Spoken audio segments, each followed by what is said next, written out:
monkey from a fish is not a stretch at all. Your mommy made you a corporation slave, so the government can put you in an early grave. The backs they've stabbed, the land they've grabbed and sold. We won't forgive what they've done. They stole the earth, moon and sun. Pseudo-magician or priest. Now the truth is being released. You're done. If a man says I've been to outer space, well, there's a line right in the human fucking family's face. And if the ship sailed away down a curve, you need a captain of a ship that's got a lot of nerve. The heads must roll around the Arctic Pole. We won't forgive what they've done. They stole the earth, moon and sun. Pseudo-magician or priest, push the image of the beast for fun. They're always leading us on. Their club religion's so wrong. And you bet they won't like this song.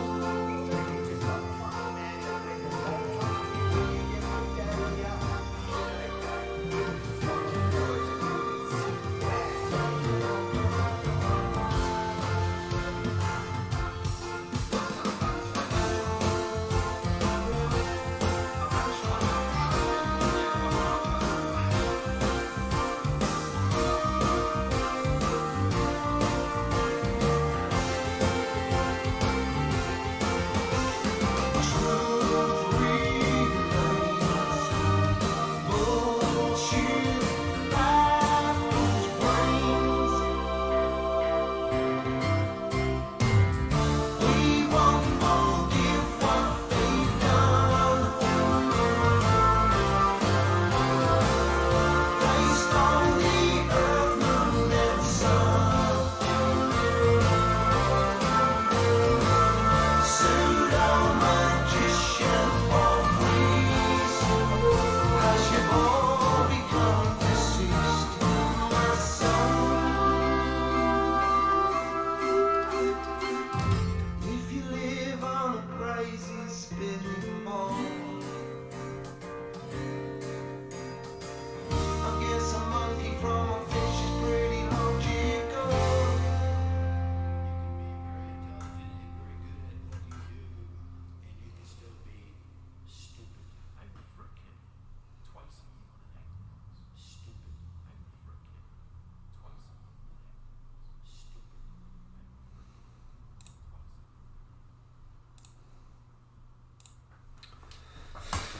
Where are we, people?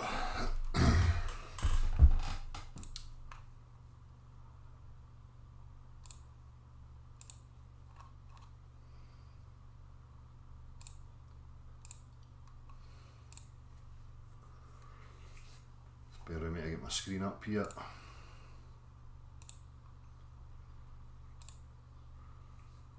Bear with me to get... Shut up. Shut up, you.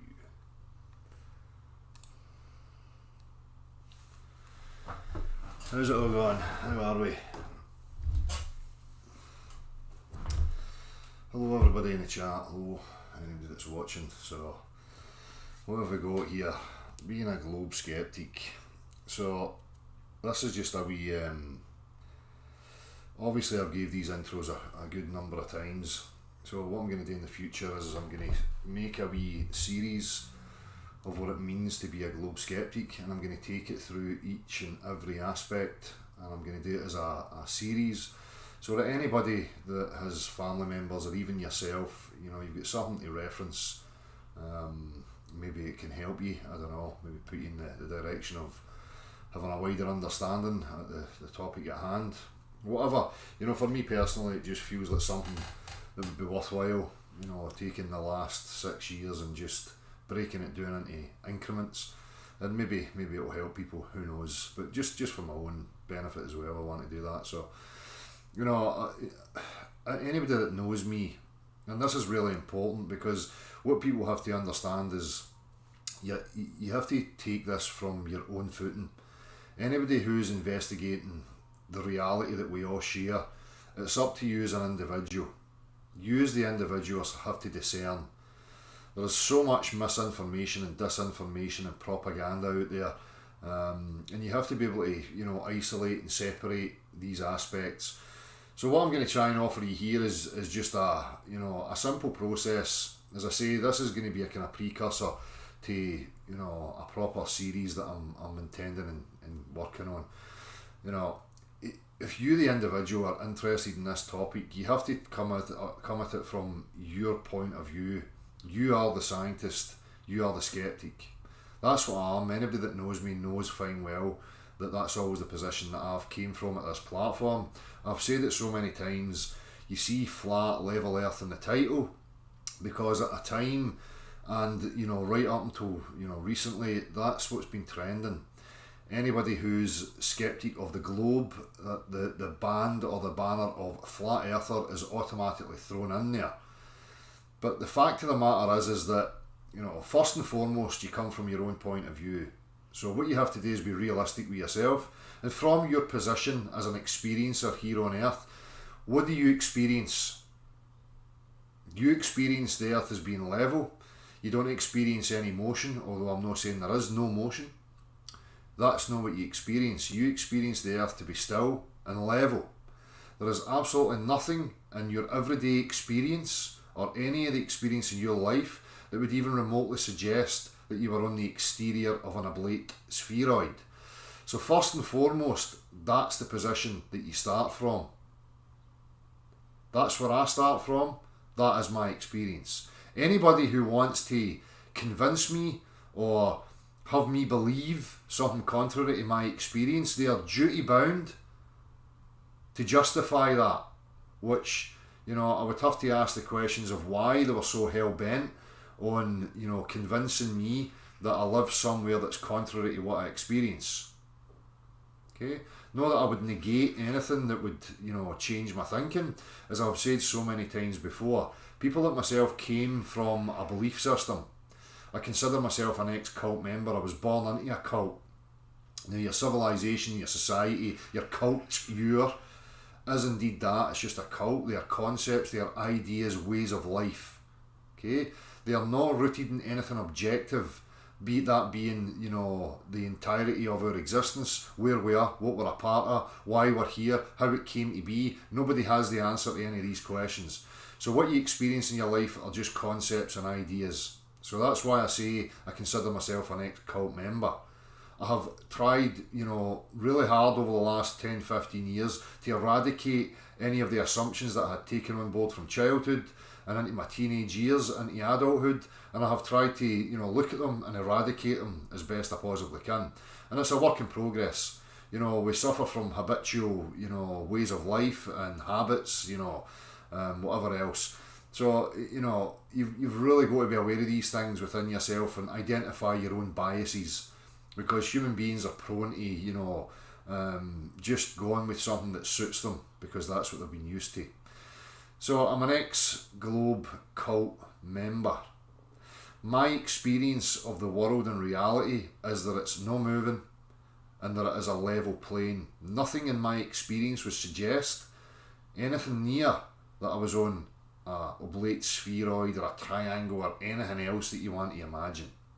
Right? So I am a globe skeptic. I've utilised the phraseology, the terms flat, level earth, because they were trending. Now, one thing that happens because of that is that people make generalisations. They strawman you, they lump you into a category and start demanding that you answer questions to some strawman cartoon. The strawman cartoons that I'm referring to are flat earth depictions. Okay? I do not live in a cartoon. I do not live in some man-made concept of what reality, a flat earth, a globe earth, whatever they want to imagine. I'm a realist and I accept my reality for what it is. My basis of understanding, as I'm sure you can relate to, everybody else can relate to this, is practicality. So anything that anybody is claiming to me about my reality, they are duty bound to demonstrate it to me in a practical fashion.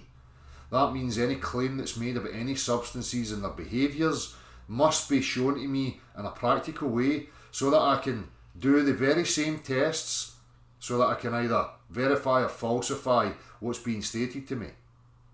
That is the only method that works for me, because if I go anywhere else I'm having to place faith.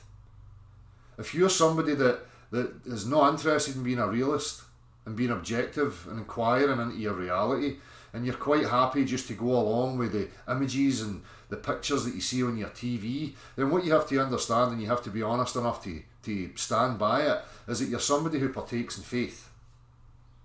You have a belief system and you have faith in what is being offered to you.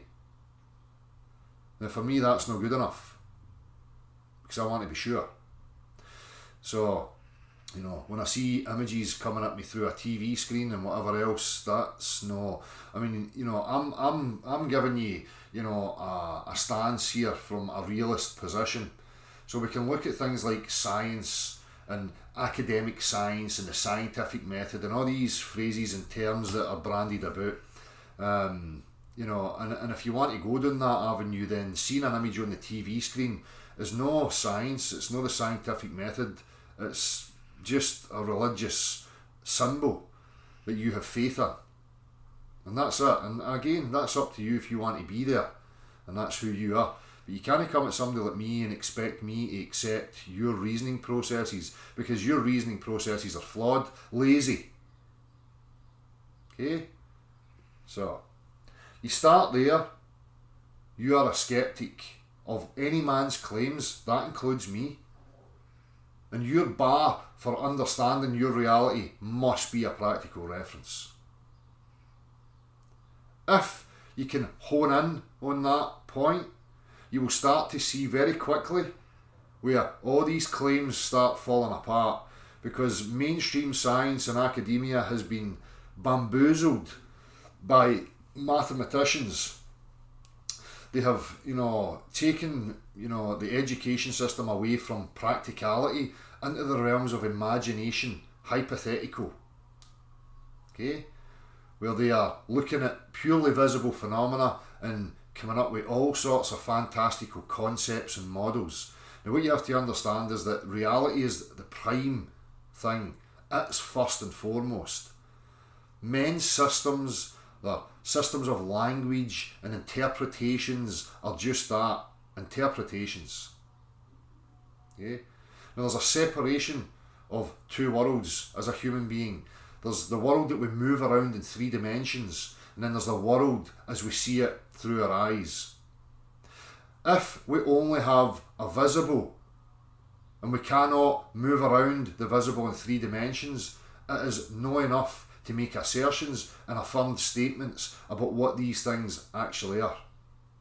When you look at the heliocentric globe model, predominantly 99% of it is based on looking up at the sky. Man-made systems of interpretation to try and pinpoint us within a vacuous universe created by a big bang with no rhyme or reason to it. The whole, mainstream academic is so full of absolute absurdity that it beggars belief that people in this day and age are still enamoured by it and standing by it because it's preposterous. The majority of it is pseudoscience, wishful thinking, faith. It's just a religion. And again, I'm not judging you on your religion.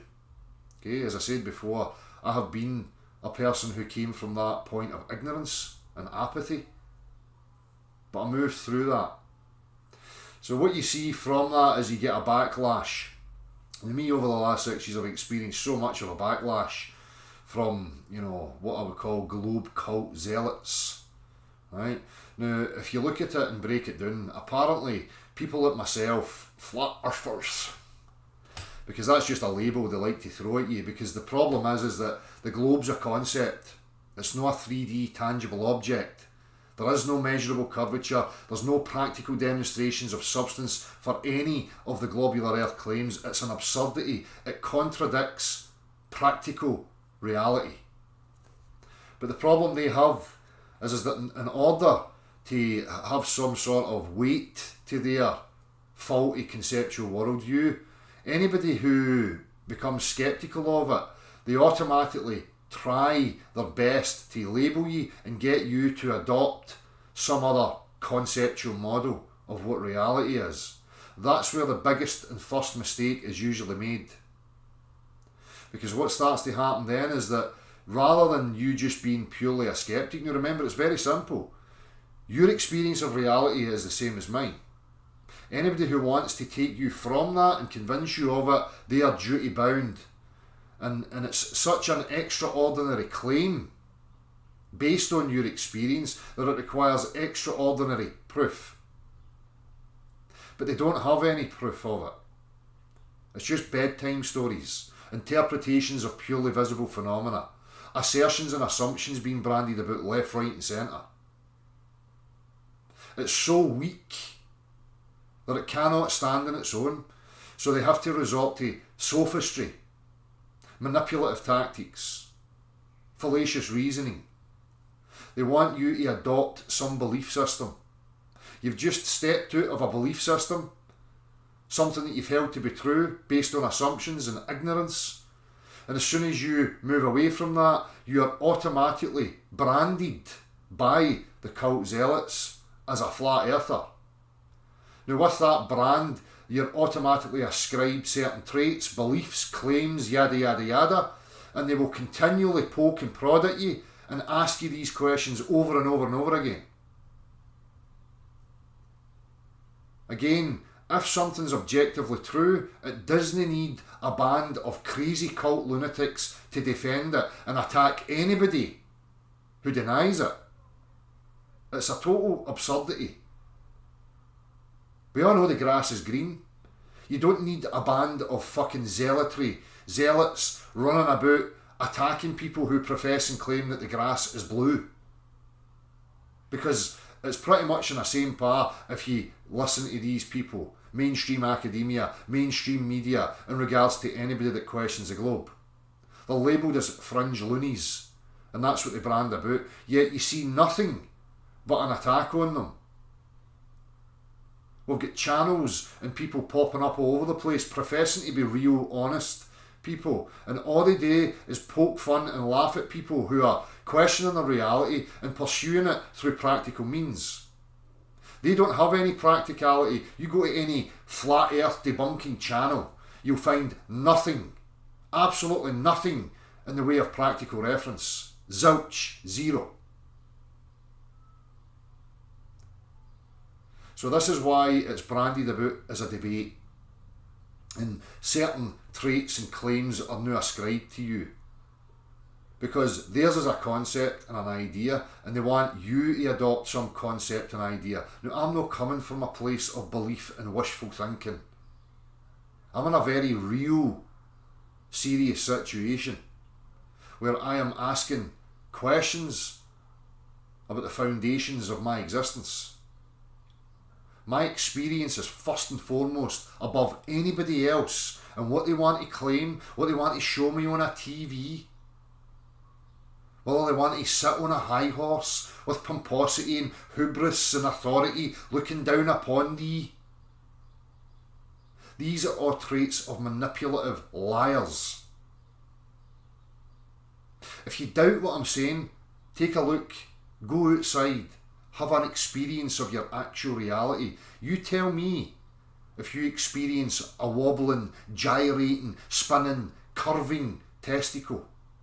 You do not. That's where you start. Anybody who's really interested in it and who's honest about it, that's the position you start. If you start from that and you're going to get involved in places like YouTube or any other social media, be warned. There is organised groups who are just out there to harass and target you and try and gaslight you and strip you down. And you have to have a bit of strength if you're going to put yourself out there on a public forum. And again, it does it no justice. There's not going to be that much progress if people continually feel the need, whether willfully or ignorantly, jumping in to defend and make claims about things that they don't fully understand. You're not obliged to stand by any conceptual model. That's not how it works. People will try and make out that you do. Well, if you deny the globe, you must have something to replace it. No, that's not how scepticism and honesty works. I address what's being put to me. I address my own beliefs, and then I move on from that. You're allowed to say you don't know. That's what true exploration, and that's where true understanding comes from. You don't just run about with presumptive and assumptions and beliefs and run about trying to cherry pick, looking for bias confirmation to reaffirm your presupposed worldview. Again, that's more fallacious reasoning. It's not going to get you anywhere. You need to start from a blank slate and not be scared of that. You've been brought up in a culture and taught all this bullshit and pish about wonderful, amazing minds that have discovered the whole universe and life and everything there is to know about the universe and everything there is to know about Earth and meh. So you've been brought up in that. You've been brought up with a chip in your shoulder, feeling as if you must be a know-it-all because apparently there's some fucking incredible minds out there that understand the workings of the fucking universe, right down to the minute details and how life came to be and everything else. Yet we still suffer from basic necessities, poverty, abuse. None of these people can produce even a basic life form, or a universe, or a world, or any of these things. But again, that's done to gaslight you, to lower your self-esteem, to put you in a lower position so that you're now fractured and operating from a hierarchy where you view yourself here and these extreme amazing minds are up there. But that's how an abuser works. An abuser has to give you the air of superiority, bamboozle you, because the majority of people can't be bothered trying to figure out such amazing, wonderful complexity. So therefore, you're now easily led. Whatever these icons that have been designated for you decide and say, it's going to be taken as fact by the majority of people. Again, what should be happening is alarm bells ringing in your mind about the extent of this cult, because make no bones about it, when you start to uncover the antics and the behaviour of these people, you are being subjected to a massive cult. We could speculate about what is really going on and what is really out there.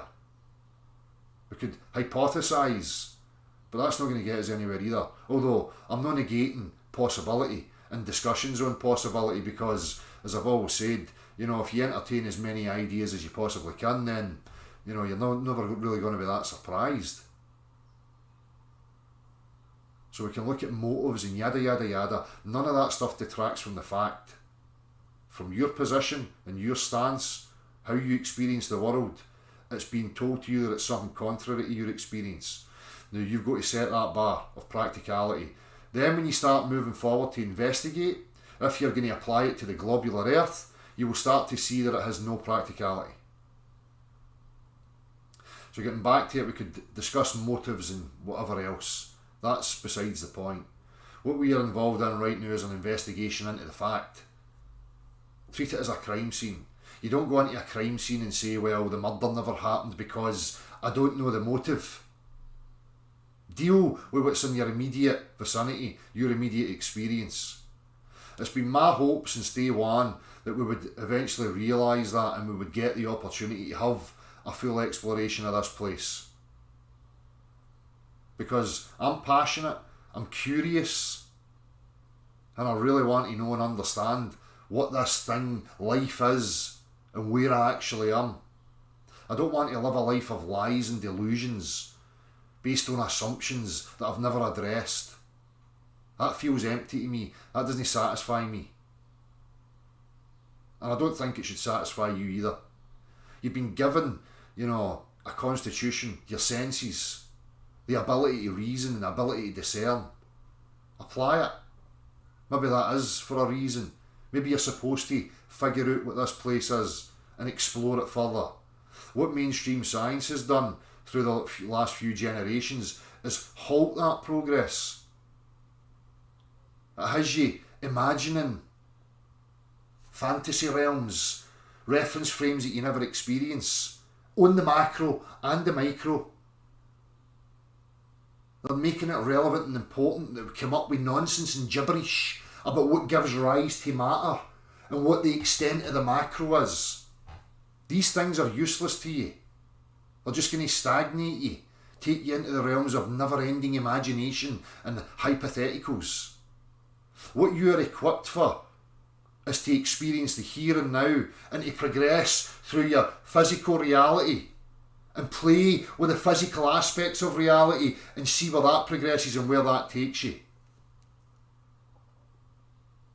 I can pick a hammer up and know that I can hammer a nail with it. I don't need complex gibberish going on about the details of the material of the hammer and the blah blah blah. That's no use to me. That's not the level that we operate on.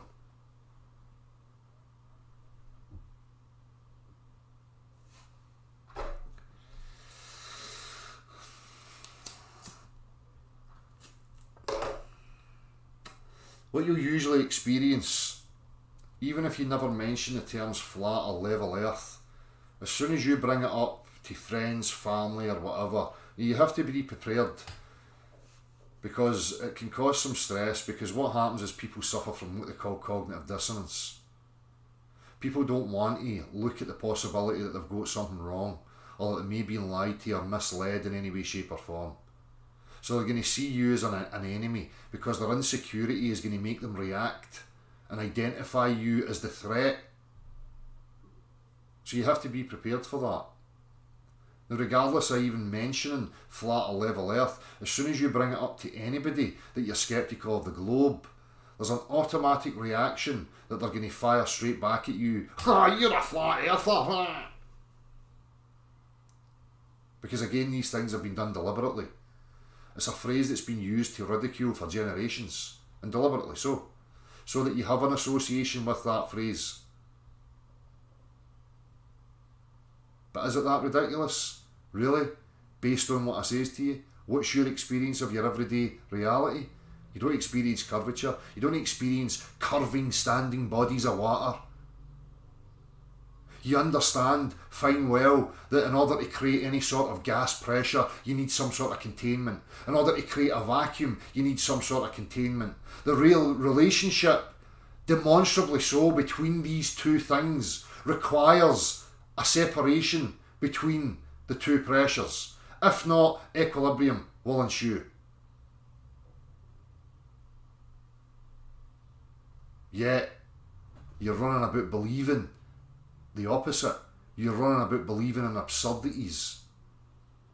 You think it's sane and rational based on what you've seen on the TV.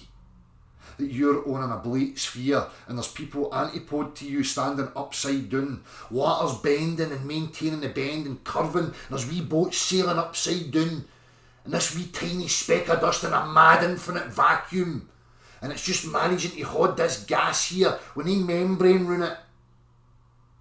But you've got nothing at all in your reality to reference that that's even remotely possible. It's an insult to your intelligence, and you're a lunatic ignoramus for believing in it blindly. But you're being intimidated by sophisticated language delivered with attitudes and mannerisms of authority, superiority, hubris, gusto. And it intimidates and bullies people into believing it and accepting it. When the reality is that it's an absolute absurdity.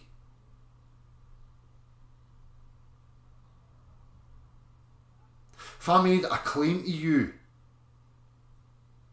of some physical aspect, I can fly.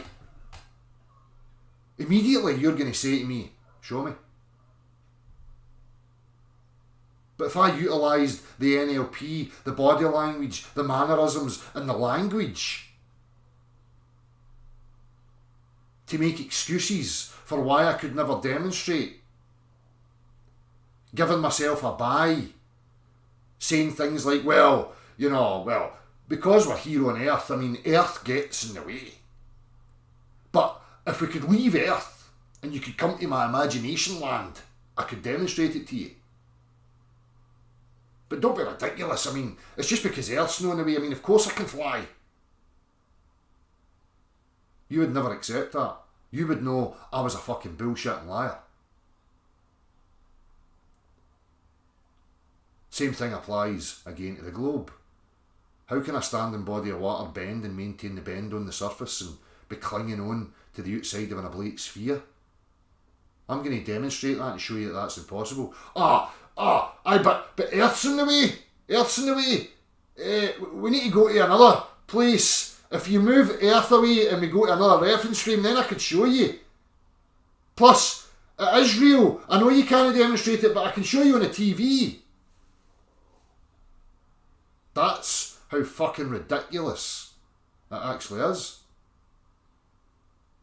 To the point that you have people actively making channels just to laugh and try and sway people into ridiculing and laughing at people who partake in real practical testing of their actual reality. You never wondered why the globe's just made of plastic? Go and get a rock. Go and get a rock and sand and dirt and air and water and whatever else makes this reality up. And make a true scale model. Because if it's real, you should be able to make a true scale model. But yet again, when it comes to the globular earth, you cannot. But you still believe it's real. You're in a hypnotic trance. It's been happening to you since you were a child and you went to nursery school. Through all your education and exposure to TV and mainstream media, who have been sending you the signal and the image, this religious symbol of a circle in a vacuum. And you have faith in the high priests, that these high priests have went in their wee fireworks to the absolute idiotic, nonsensical reference frame of the vacuum, where they have a God's eye view of your entire world. And you just sit back eating your fucking popcorn, taking it all on board. That's where I live. Look at that. Look at that hen. That's where we live. Isn't that amazing?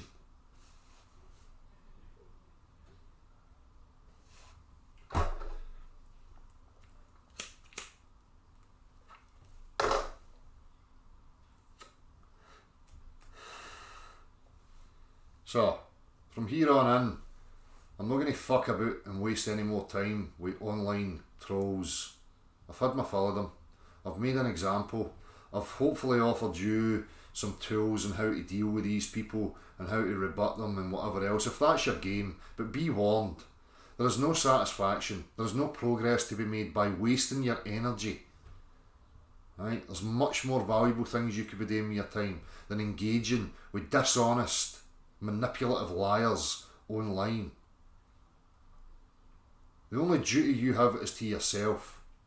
You don't owe anybody anything. Regardless of consensus and what the majority of people believe and want to believe and assert to be true, none of these things should be influencing you.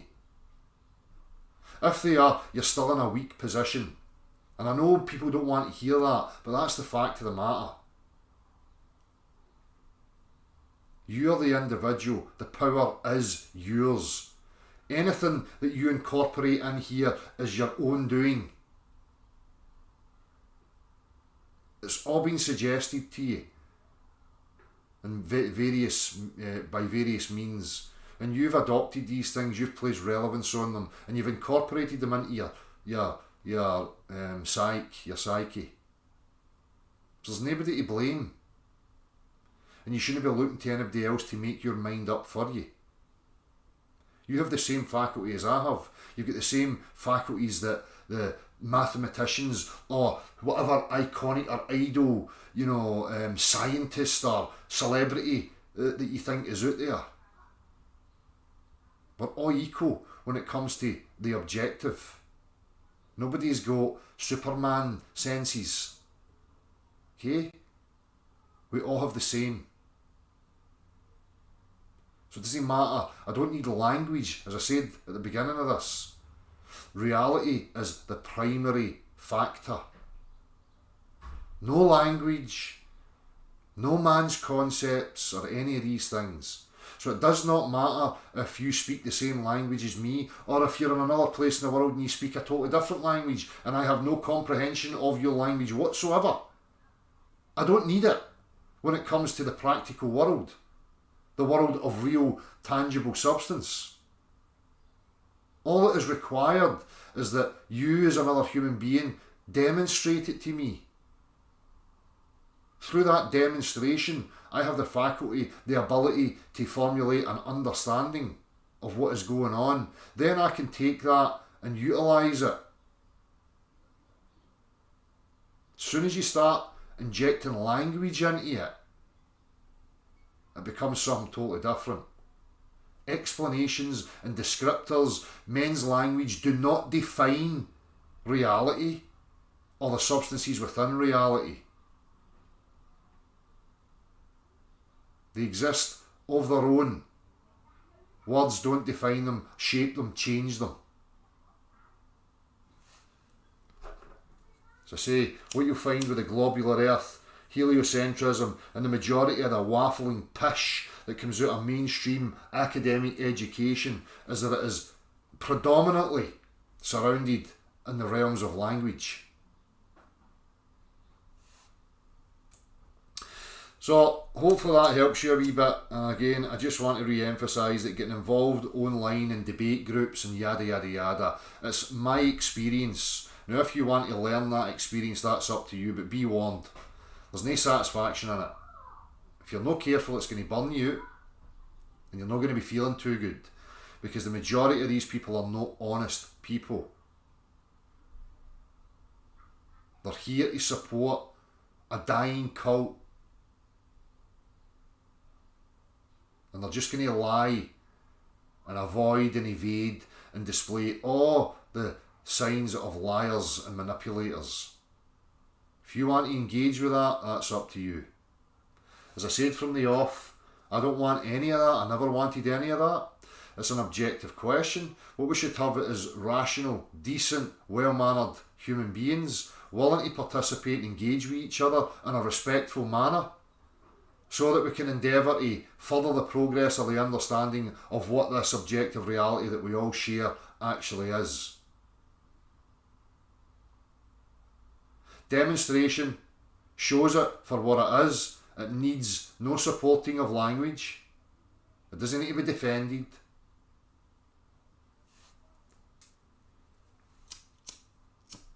So, I hope maybe that wee bit of an intro helps some people, if no, whatever. I really at this point don't know the motivations of people, particularly online. I think that a lot of it's just like a subculture, and people just like to be part of some contrarian or whatever they perceive is going on. I'm just a real guy, and I'm really passionate and serious about asking these questions, and I'm justified in it. And what justifies it even more is the backlash that you receive, right? Because that should tell you something's not quite right.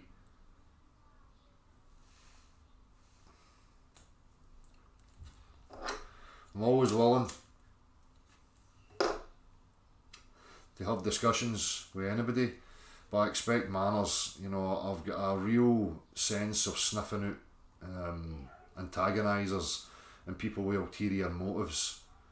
Okay, liars and manipulators are so easy to spot that it's boring, which is why you never get any real honest skeptics representing the globe coming here. If you want an honest interaction, speak to people in the real world. Okay? So, I don't know what else really to say on that matter. As I say, what I've been saying here this evening, I'm going to try and make into a series. Obviously, I'll start with an introduction, and then what I'll do is I'll try and break it down into different parts that deal with varying aspects of claims and arguments that are going on. So, again, I just want to reiterate that this is not a debate. It's not a debate format. Anybody that's professing that it's a debate, you're dealing with, members of cults and who are invested in beliefs and whatever else. Reality's singular. It's not there to be won or lost by men's rhetoric. Okay? It comes down to what I stated, and I have stated over and over again. Where's your practical reference? Whatever you're saying, just bring the practical and demonstrate it.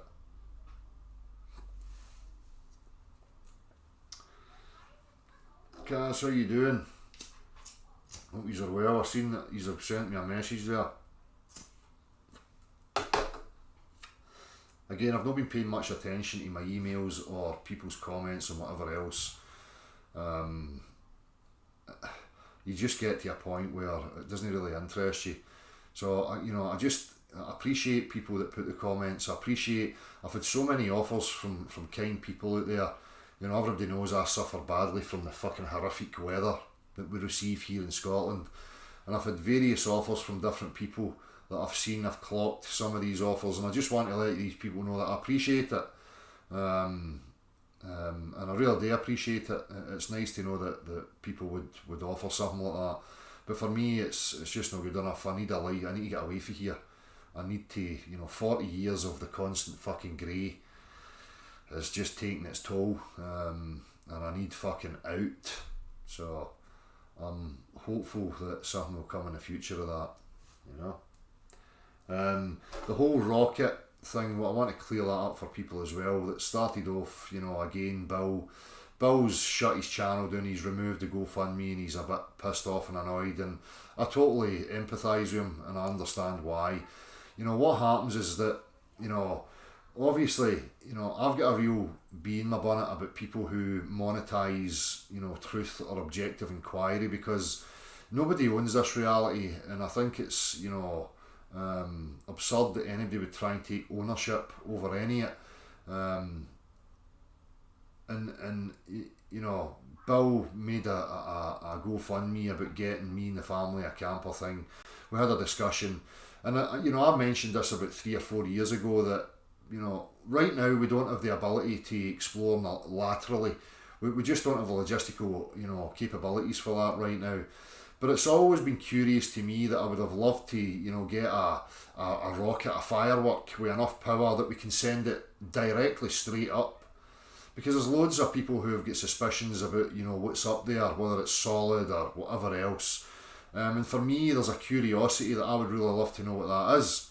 If we can achieve something, if we can hit something, if we can, find whatever, purely on an explorative, manner.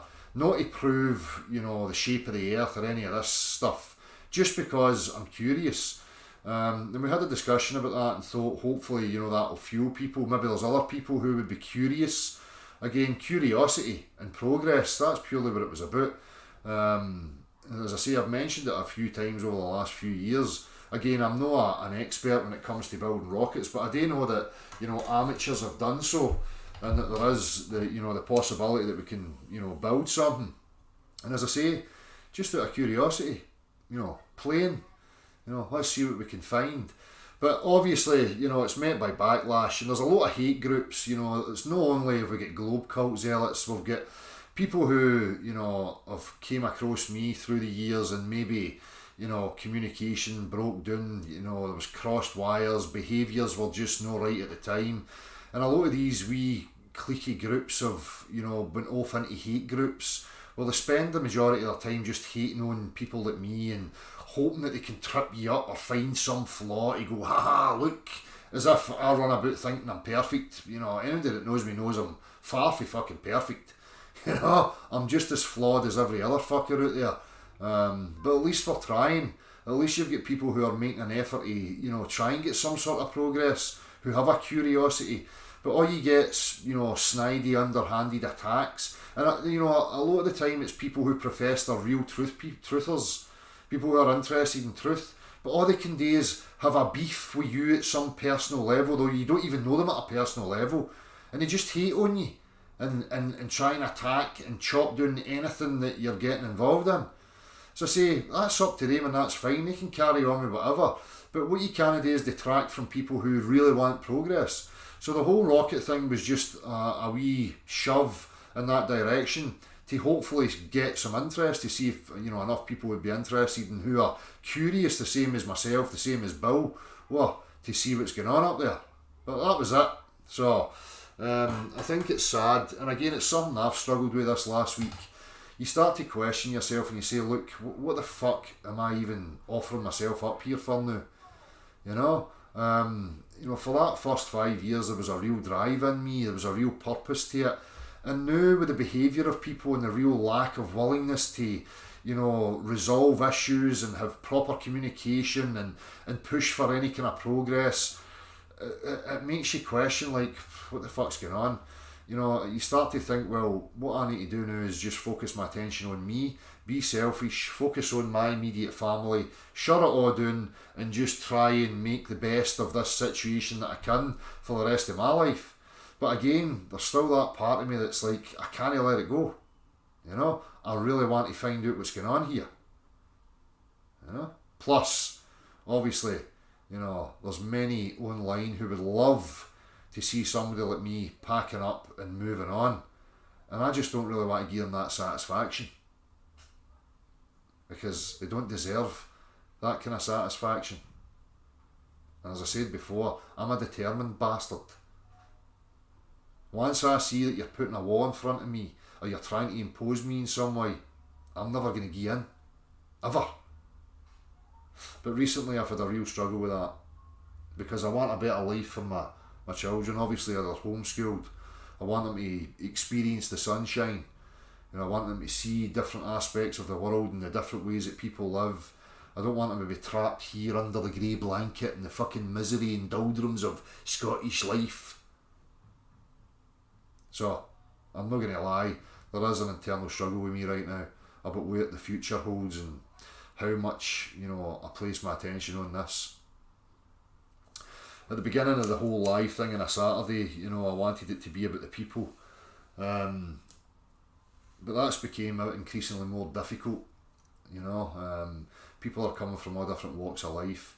What's starting to happen is that people have a contempt for me, the man, because they're listening to propaganda. They're listening to little hate groups and people that want to sow whatever shite about me as a human being. And it doesn't matter about who I am as a human being. It matters not. You know, who I am in my private life, what tattoos I have, what my hair, you know, style is, what my skin colour is. It's all irrelevant. The only thing that's relevant is that we're asking an objective question. People talk about unity and all this gibberish. That for me is the unity. We have to be united in the understanding that, look, We're asking an objective question. What we should be eradicating is all these, little fucking hate groups that are hell-bent on focusing on persons. I don't expect everybody to like me. I don't, want everybody to like me. I couldn't care less. Neither should you. That's not your focus. Should never be your focus. Anyhow, I have fucking waffled and rambled far too much. I will open up if there's any requests. I'll check in a wee minute. You need to send an email to the above email address.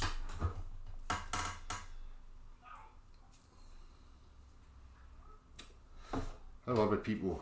What's happening? Okay, no model then. I don't live in a model. This is the type of rubbish that I'm talking about. This is the incessant behaviour of these cult zealots. Doesn't matter how many times you state it. They're even in here talking about, well, you've said flat earth, level F. I've expressed it over and over again from the very beginning, that it's a loaded term and I only utilise it because it was a trending term. It's no my claim.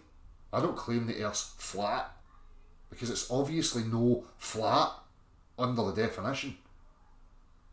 My experience, what's demonstrable to me is that I'm on a level earth.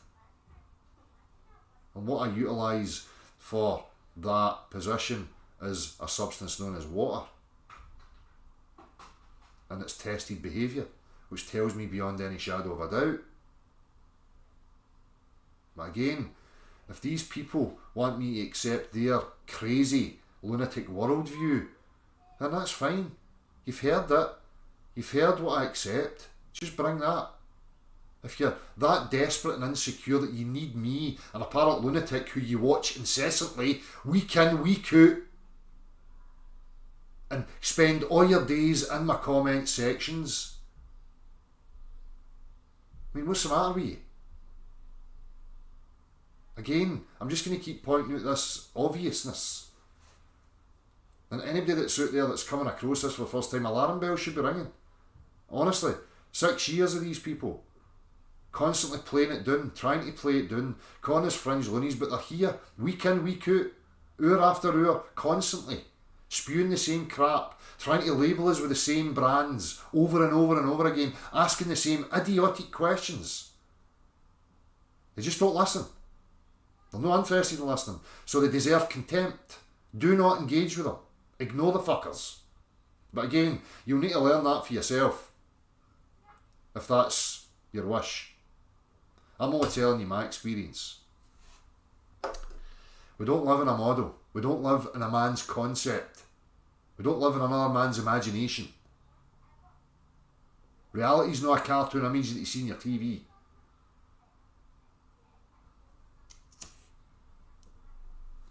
Just because men have played and created things like geometry and wee systems, right, that they've utilised to bamboozle and deceive people, doesn't mean that they've defined what the earth actually is. That's just you and your lunatic cult thinking, cherry picking, looking for some bias confirmation that you found, that you think's sensible and is real. It's no. It's man-made bollocks. But I can predict, I can make a wee module, I can predict whatever. Again, the reality was here first. Then you create your wee model of whatever you fucking like and interpret what's going on to fit your wee created model. Again, that doesn't define what's actually going on here.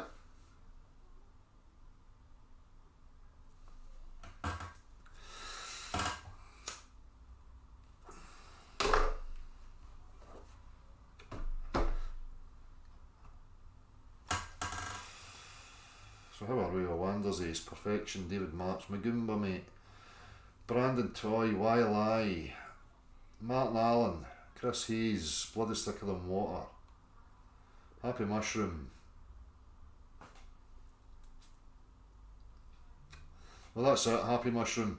Again, that's another aspect of this. You've got all these people that all the days want to play people like myself down, yet they're here calling people like myself charlatans and scam artists. Although I don't make any money off this, I've never asked people for any money or any of that stuff.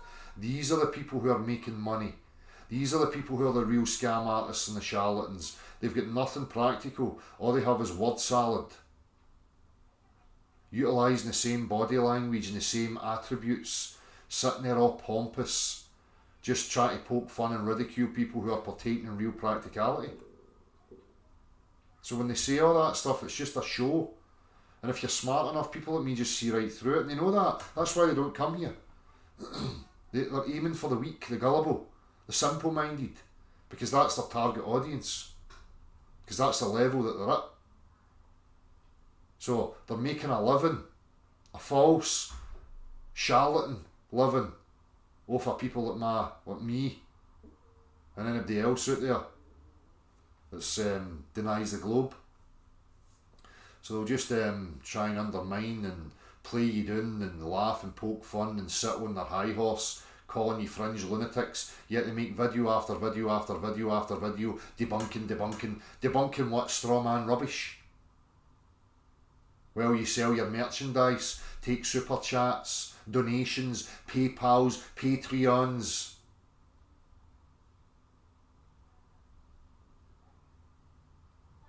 And again, you've got other people who are jumping on bandwagons because people like me or Bill try some, idea about, getting some progress, and they want to ridicule and harass you on that level. You go, hold on a now, you're in the understanding that there's institutions out there scamming money to the tune of billions every year, but you're no way harassing and making videos about them. You're making videos and harassing real people who are trying to get progress. You're not attacking the real criminals. Why is that? Because you're wee butthurt, insecure, needy, manipulative.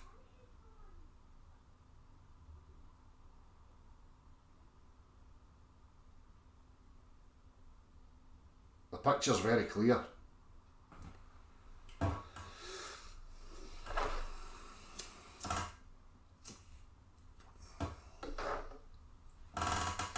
So I hope Bill comes back. Bill's a good guy. Doesn't deserve all that shite. But as I say, that's the nature of the game on here. Don't be blinded into thinking that there's real, well-meaning, spiritual, lovey-dovey, good peoples out there. They might portray themselves to be like that, but as soon as you disagree or don't want to go with their wee story, they'll fucking turn on you. So it's best to remain as an individual. I made that mistake. I done all that inclusive rubbish where I thought, I'll include everybody and it'll be this and it'll be that, and it just became chaotic. You start to lose your own identity and your own focus. So all I'm saying is, based on my experience, be careful.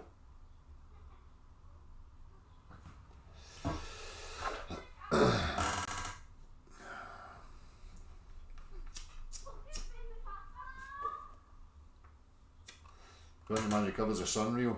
Well, I seen an advert and two guys went up in their wee van with their step ladders and changed the filament and put a new one in. So it must be real.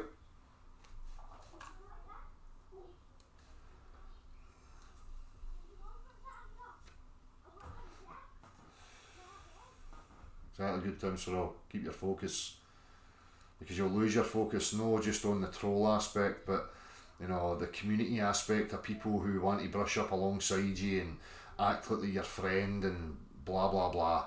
Be very, very cautious. Get to know people in real time. Spend time with them.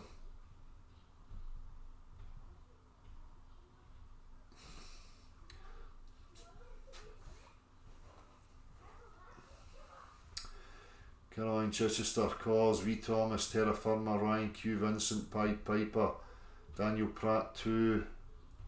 Is that you, Dan Pratt? Is it? Is that somebody spoofing your account? Is it? I'll check that in a minute. Tanya, how are you? Paul Donnelly, down at your channel, mate. Have you shared your thoughts with your kids? Have they ever questioned anything at school? I homeschool them, Paul. And I'm not really at the age of reasoning properly yet, so I've heard bits and bobs, but I don't sit down with them. They're not at that age. Once they start to become curious and they start asking the questions, then I'll offer them up whatever they require to formulate their own understanding. I'm certainly not going to push anything that I've experienced on them. Again, that's the whole point. Let them experience what they experience. The only thing I can offer them is the tools of how to think critically about stuff, how to analyse information, how to decode information, and what they're experiencing, whatever else. That's it.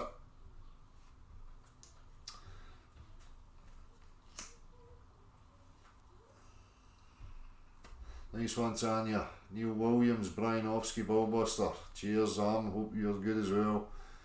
John C. Oddity, that's him, Del. So it is Daniel Pratt. You're on an electronic restriction for a week. It's funny, innit? We scared YouTubes and all these wee cult lunatics were terrified of people expressing themselves and no one to believe in the pish they believe in. It's a real experience. TMF, Gavin Fly, Paul Donnelly, Moonshiner, Tony Dixon, Pascal, Grissu, Andrew Calvert, Daniel Reid, Carolyn, R. Green, Chris Bones, Maggie M, how are you? Ryan Q, Vincent, Scott Walker. Scott Walker, living 52 years by the Clyde is enough research for me, Del. That's it. You base it on your own discernment. TP in a tree. Stuart Lundy. Deltron. Somebody else spoofing me, is it? Neil Williams, Martin Allen. Eyes Wide Shut, how you doing? Nick GB. Crystal Rod of Power. BK Dave, One Man He's Detector. 77th Brigade, aye Magumba. Pandemonium brought that up to me a couple of years ago, but sure, in my own experience through the early days in Facebook and stuff, we had the Bullingdon Badgers.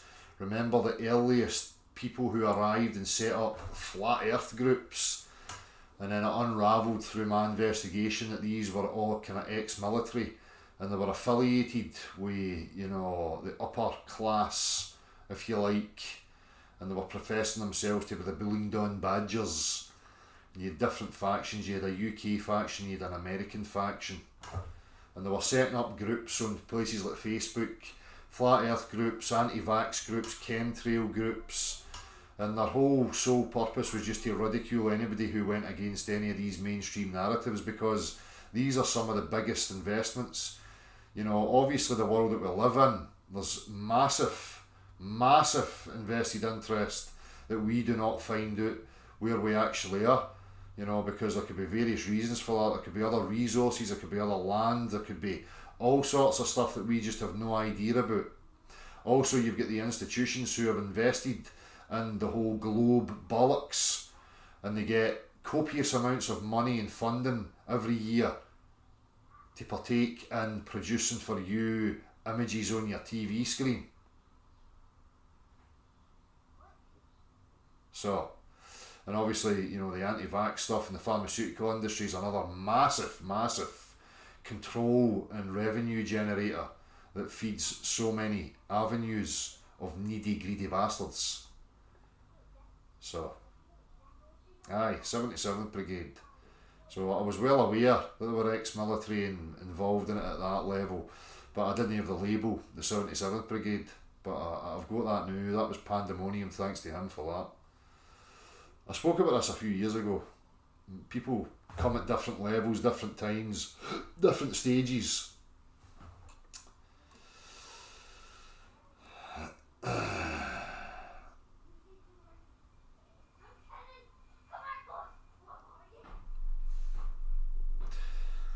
People don't think these things go on. Look, there's always PR, right, and promotion and advertising for any brand and any company, any product, whether you're promoting or defending, right? So that goes on in all walks of life, right? So for anybody that thinks or has any sort of, oh well, that doesn't happen, of course it happens. So advertising and all these things about how to target, how to get your message across, what colours to use, what music to use, how long to make things, what language you use, what approach you take. These things are well studied and well understood.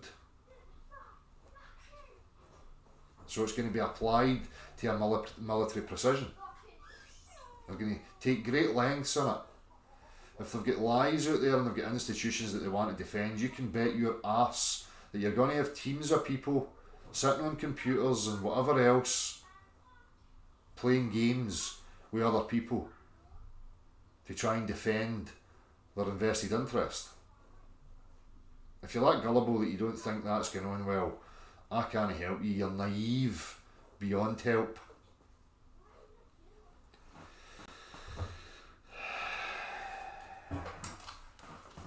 I need a cup of tea.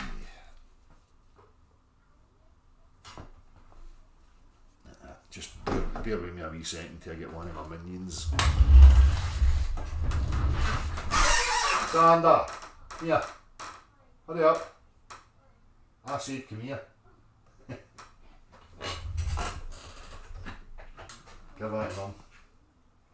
Thank you.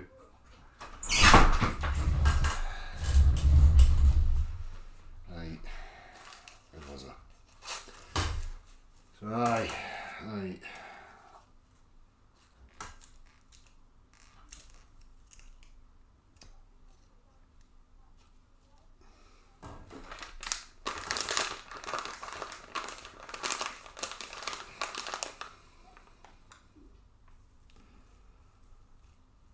So again, what's was always going to happen is that the online stuff, the social medias and whatever, what happens is you start to get split into groups and it becomes like a dichotomy. There's it's a war between two factions and people get caught up in that, and they think that it's a battle to be won or lost, when in reality it's no.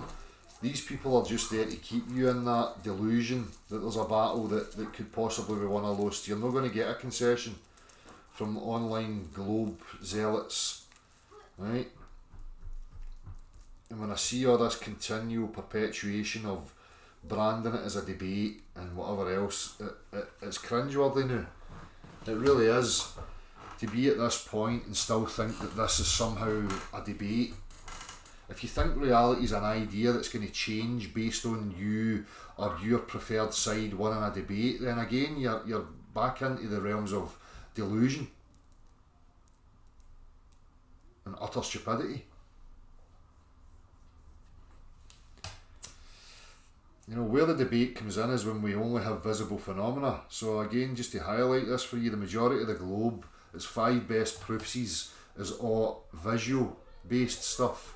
And when you only have your vision, then of course it's up for debate, because if you can't access these luminaries in the 3 dimensions, right, as objects to fully understand them, then you can have a debate. Because the only thing you have is an idea or a concept and what you think you're viewing. And this is another aspect that the globe will never ever address. And they laugh at it, again, which is totally absurd. You only need to understand this, you only need to go outside your house right now and have a look, right? Because the world you move around in 3 dimensions is totally different from how you perceive it with your eyes. When you look along the road appears to rise up in front of you. The houses appear to come in and converge, and the sky comes down, and it all seems to be gone and converging to a point. And anything within that frame of reference, your visual frame of reference, if you've got a line of lampposts, street lights, they will start to get smaller and rise with the floor into the centre of your field of view if you're levelled looking straight out. So you understand there that there's a separation, there's 2 different geometries, 2 different experiences happening.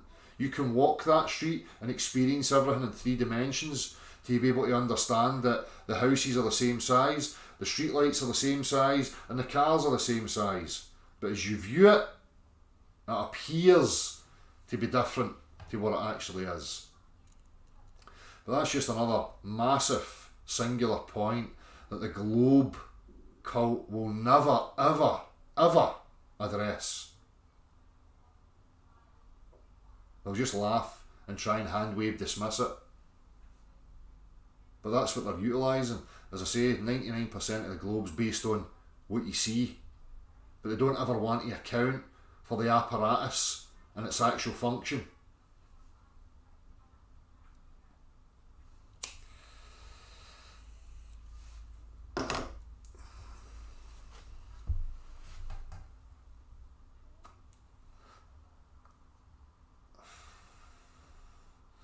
I know that, mate, Don, you know, the missus and the kids and the dog, and you know, all these things are special and amazing in my life, but you know, I still need the sun.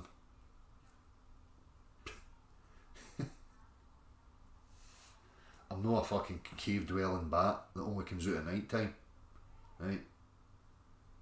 I'm a fucking mammal. I need the sun on my skin.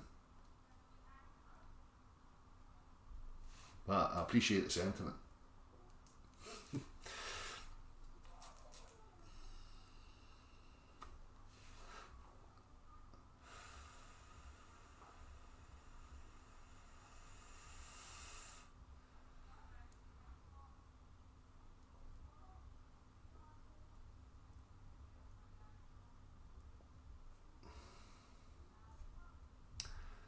Yes, many generations and many of the old cultures, you know, depicted a level earth concept model. But again, I place no relevance to any of that because we live right now. You know? And it's never gone away. People have always been asking these questions. And the globular earth model only really took hold properly with the advent of TV. Right? When you had things like Operation Paperclip, and you had, you know, German Nazi scientists taken out and spread across America to continue certain programs and, you know, biology, psychology, you know, weapons, yada yada. And we had certain institutions set up, one of them being NASA. We had Walt Disney, CIA, all these things started to pop up. And in the advent of TV, that's when we really started to see them playing with imagery and realising the potential and the power that they had to influence and sway people through imagery on a TV screen. And they get better at it, and they continually get better at it, to the point now where I continually say to particularly my children, take anything that you see on that TV screen with a pinch of salt, because you cannot account for what you think you're actually seeing. That's how good the tech's got. But again, what you see on your TV should never be an influence on you discerning what your actual reality is. I can show you all sorts of absurdity through a TV screen. So just because you can see a globe on your TV, that's you now opening up a can of worms. That anything that can be depicted to you through a TV screen, you've got to take it on fact, as a fact. Because that's what you would have to. You can't just cherry pick. Because a bunch of morons have got a sophisticated language attached to your religious symbol that you see on a TV. Because I can create all sorts of sophistry and explain away whatever I like on a TV screen.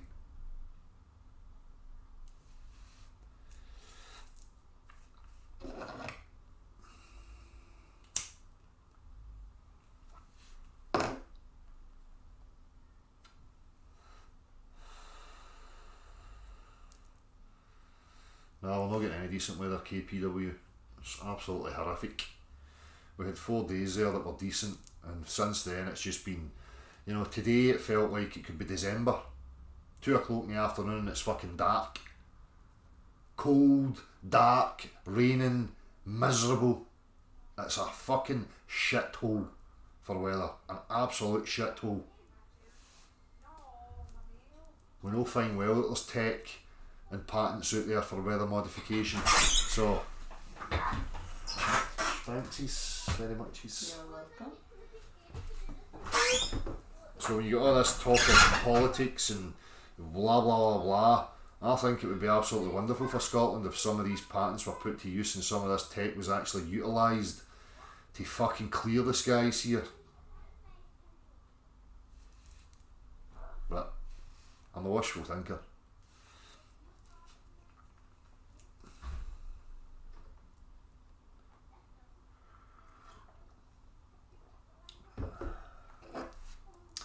Obviously, you know, it's a selfish thing of me, but I do get affected quite badly by the constant crappy weather. And there's much more other things going on in the world and people in different situations that are, you know, well worse off than what I am. But again, that doesn't matter. You know, I'm still affected by the weather.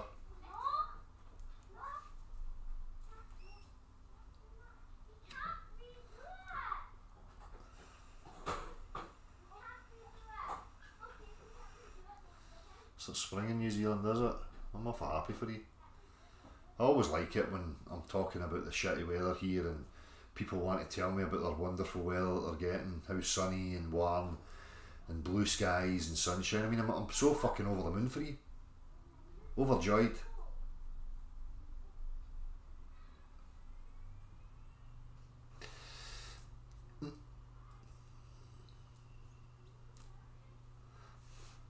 Right, we're going to have a wee look.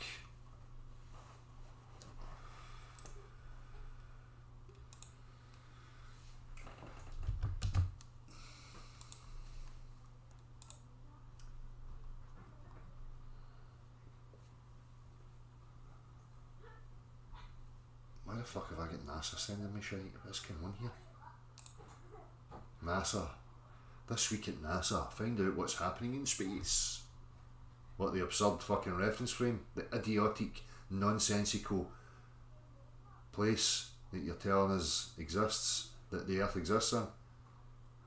Kathy Luder's selected to lead NASA's Human Spaceflight Office. Good on you, Kathy.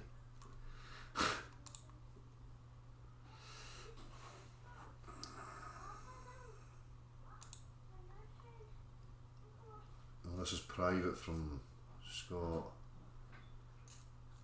Simon Dan's gleefully happy that loads of flat earth globe denier channels have been shut down. Fasco channel flatters get it wrong again. Well, as I say, these, you know, guys like Simon Dan are just obvious fucking liars. You know, you can tear apart what he's professing and then his actions. You know, again, you know, he's professing that people are cult lunatics and are fringe loonies, but all the guy ever does is make money off the back of supposed debunking, right? But he doesn't offer anything practical ever, you know. And again, he depends on people like us because that's where he's making a living. You know, he's not making enough living out of his fucking idiotic little fucking astronomy class thing that he offers up or whatever the fuck it is. Right, because no cunt is interested in fucking bedtime stories about intangible objects in the fucking sky. So, he's making a living out of this. And he's been favoured and helped. All these people are, and I'm going to break down and show you, there's another clown that came up, something, Mr. fucking irresponsible or something, I don't know what his name is. And it's the very same mannerisms, they use the same attributes, the same style of, you know, making their videos. They're so fucking painfully obvious, these people, but they sit there with thinking that they're fucking confident. They're just idiots, lying, deceiving charlatans, and they're taking your money while they do it and point at people like me and call me charlatans. Well, I don't make any fucking money out of this.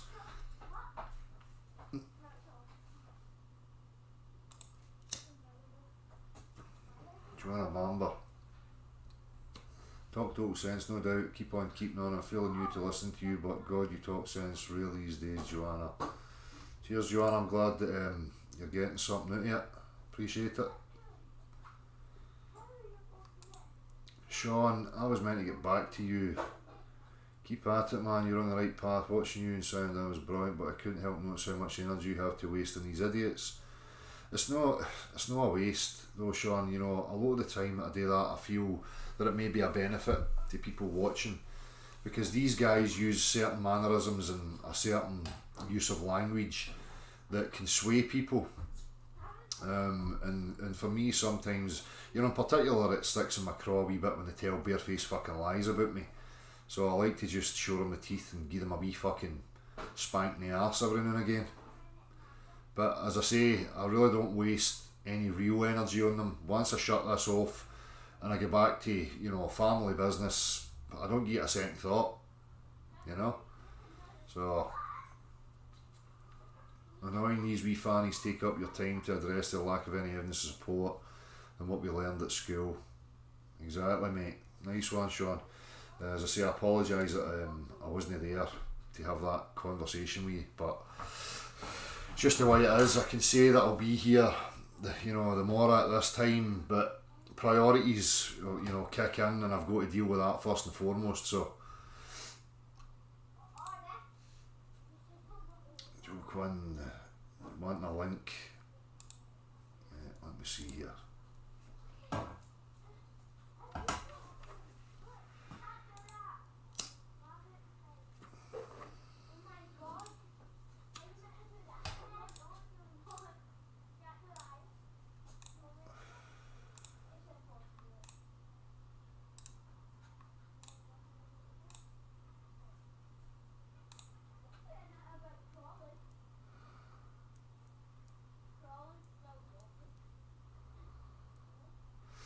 So somebody's at it here as well. There's some came through Pornhub.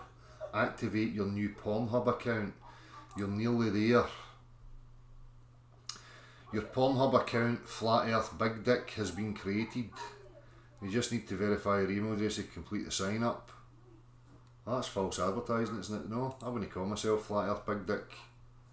I'd call myself Flat Earth Mad Inch or something. So whoever you are, you're not very fucking funny. Could have come up with something better than that. But again, this is just the antics of these creepy weirdos.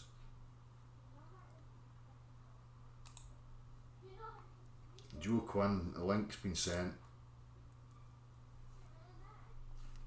I'm getting all sorts of fucking rubbish through now.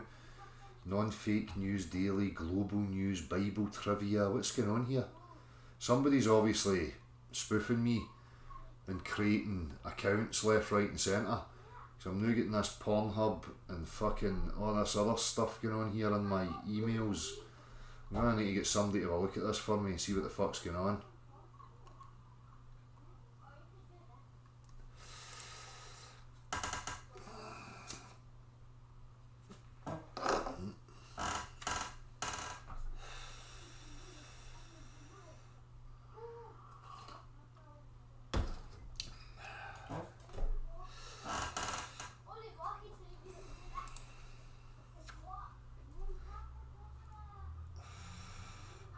David Gregory, you can give me proof all day long and you just ignore it. This is another tactic of these people.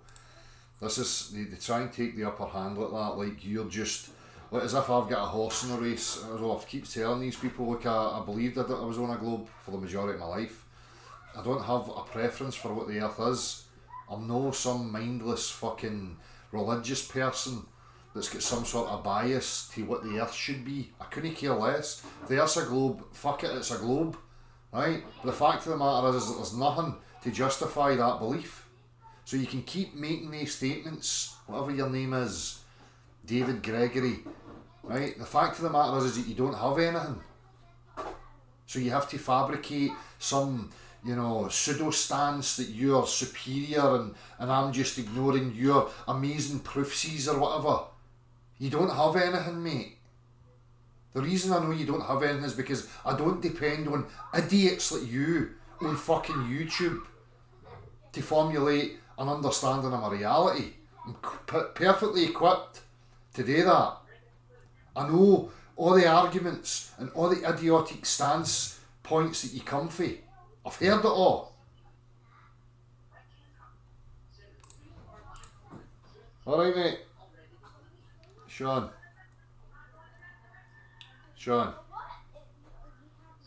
can you hear me? Hi, Dal. Can you hear me? Oh. Hold on, wait. I can't. Hello, Dal. I'm speaking, you obviously can't hear me. No, Dal, I can't hear you. Are these working, Susan? Hold on, let's try this.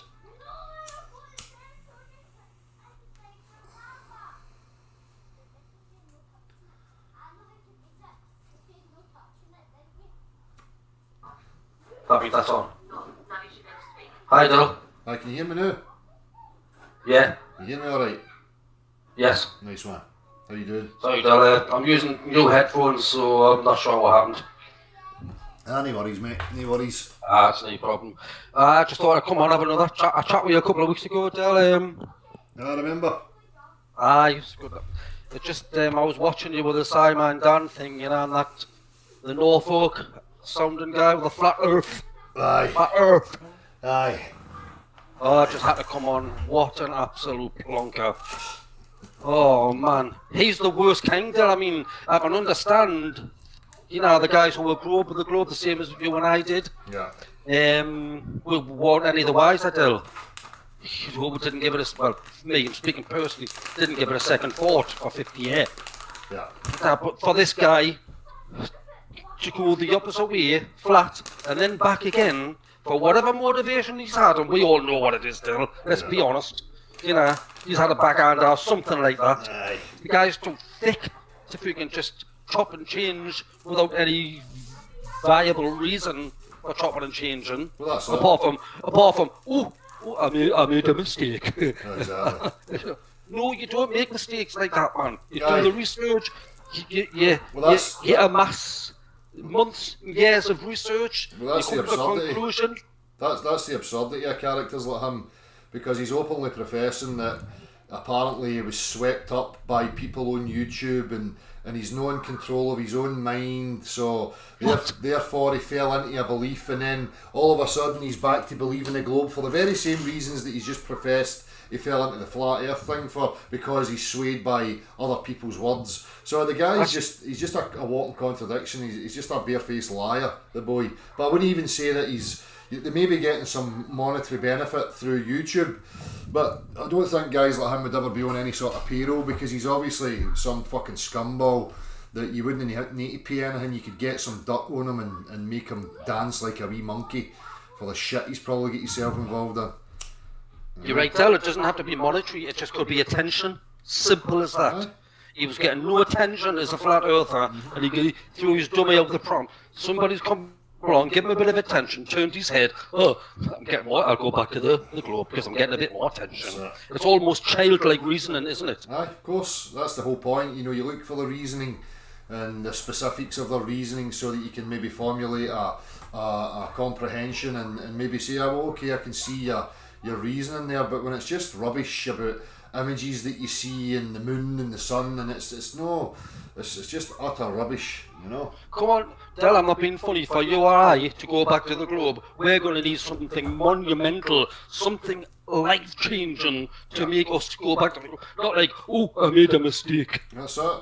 Well, as I said earlier, you know, if anybody looks at this from their point of view, you don't experience the Globe in any way, shape or form. The only place anybody's experiencing the Globe's on their TV, you know. Of course, yeah, and I mean, but as I've just said, for me personally, to go back to the Globe, I'm going to need something observable. I need to see it for myself, and I need the evidence. Not just on a whim I'm going to change because I think I made a mistake and I had my head turned and when I was influenced. No, that just doesn't happen. Yeah. Well, It doesn't happen at all. that's it. Well, you need to look at the language and the use of words like evidence, because they'll cite evidence as, you know, well, the sun and the moon and the blah blah. That's not what we're talking about. You know, for me, it's not about a court case and you know, offering some argument based on your stance of what you think you're interpreting. You know, for me, it comes down to practicality. You know, we can all witness the sun and the moon and the stars, and that's about it. We only witness it through our eyes. We don't experience these things in 3 dimensions. You know, so. I have not got a clue what that stuff up is there, and I don't think anybody has. No. Seriously, I don't. No. They can come up with theories and ideas, but I really don't think anybody knows what's up there. I mean, we've all seen the star in the jar on YouTube, haven't we? You know, with the sound resonance and all. I mean, that's pretty amazing, but I don't know whether that video is viable or not, or reliable. But I don't think anybody's got a clue what that stuff is up there. Well, again, with something like that, you would have to practically, you know, recreate and achieve it yourself.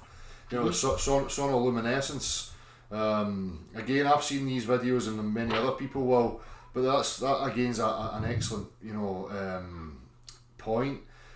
For something like that, people will see something like that and just formulate that's amazing, or they'll have a belief in it, but they've never actually experienced it themselves. So any of these things, if you can't recreate it and demonstrate it to yourself, then you're putting faith in it. It's the old adage, seeing is believing. I need critical, empirical proof. And even if I get it, I want to see it again and again and again, and I want to test it, and I want to do it again until I'm absolutely sure. Well, even at that, obviously, my position, seeing is believing. Seeing's not enough, because if you can only see it, then that's not good enough. Experiencing, seeing, feeling, touching, tangible three-dimensional stuff, Three-dimensional, exactly. That's what it has to be for me, And even then, Del, I'm still gonna hold back a little bit of skepticism just before I make my final decision. Yes, I believe this. Yeah. I'm gonna have a tiny, maybe it's 10% of skepticism. Yeah, I think I'm gonna do it again. The scientific method, repeatable until you're satisfied. Yeah, believe in it. That's it. That's one of the good enough for me. That's one of the afflictions of human beings. This belief thing. Belief is not required for anything. But human beings should never need to or require belief of anything. All a human being has to do is experience something, and then they have an experience of. Belief never ever comes into it. But we're easily manipulated, then. Of course. But, if there is a creator, I'm not sure. I'm a bit agnostic, to be honest with you. I'm more on the side of intelligent design than I am than any of the Big Bang rubbish. If there is, if somebody's designed us, they can easily fool us. Of course. It's like the guy from the Truman Show. I don't know if you've seen it. Mm-hmm. The film where Jim Carrey says the big boss has got an amazing paintbrush. Aye. He's staring up at the sky and he goes, "It's so real." He says, the boss has got an amazing paintbrush. That's it. Exactly. We could easily be fooled by whoever created us, easily. Or the scientists, or the physics scientists, astronomers, they could easily be fooled. Exactly. As I say, it's well, they won't admit it. No, and we don't have to waste time, on creation, non-creation, who done it, and whatever else. The only thing that we can do is experience it here and now, and see where it takes us, so that we can formulate a wider understanding. As soon as I see these people rattling on about creation stories and purpose and reasons and all that stuff, I'm like, nah.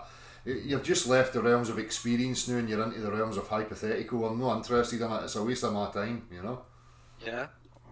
So. I mean, the thing, what annoys us about this guy, I don't even know his name. I mean, it just grinds on us. He's just so against venomous and against you, and you're stupid, you're an idiot, and this and that. You're not coming to talk to you, of course. No. Of course he won't. No.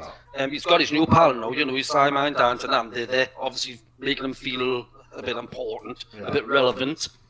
But he doesn't see anything that impresses me, that makes me think, hey, this guy knows what he's talking about. No. He actually knows he doesn't see anything. No, in fact, he does the opposite. They're pretty much a symbol of bias confirmation, these people. That's what they are. They're a totem pole of bias confirmation. So the lazy, the weak, the apathetic, the willfully ignorant go to these people because they fill their bias over and over and over again. And as I say, well, that's fine. If that satisfies these people and that's their target audience, the weak, the gullible, the lazy, then by all means crack on. I could never get any satisfaction out of that, though. That wouldn't satisfy me. Yeah, I mean, he just spouts mainstream science. The likes of him, Simon Dan, Flat Earth Matthew, and I wouldn't go on and on and on. In 100, 200, 300, 400, 500 years' time, these guys are still going to be spouting mainstream science. They're not going to come up with anything original of their own. Nothing. No. They'll go by what they hear on the TV and what they see on Wikipedia, and they'll just spout that. Exactly. And they'll stick by that. Aye. And won't come up with anything original, anything interesting, anything groundbreaking or nothing. No. They'll stay in the little safety zone, spout mainstream science, and they'll hide behind that. That's it. And I just can't trust people. I mean, they're not exactly.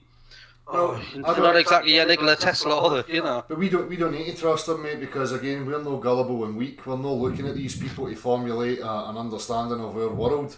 As I say, it's just the lazy, the apathetic, the weak, the gullible who are, flocking to these people. If the majority of the people that watch them are even real, if you look at the majority of the commenters in these, you go to it and it's just endless sock accounts.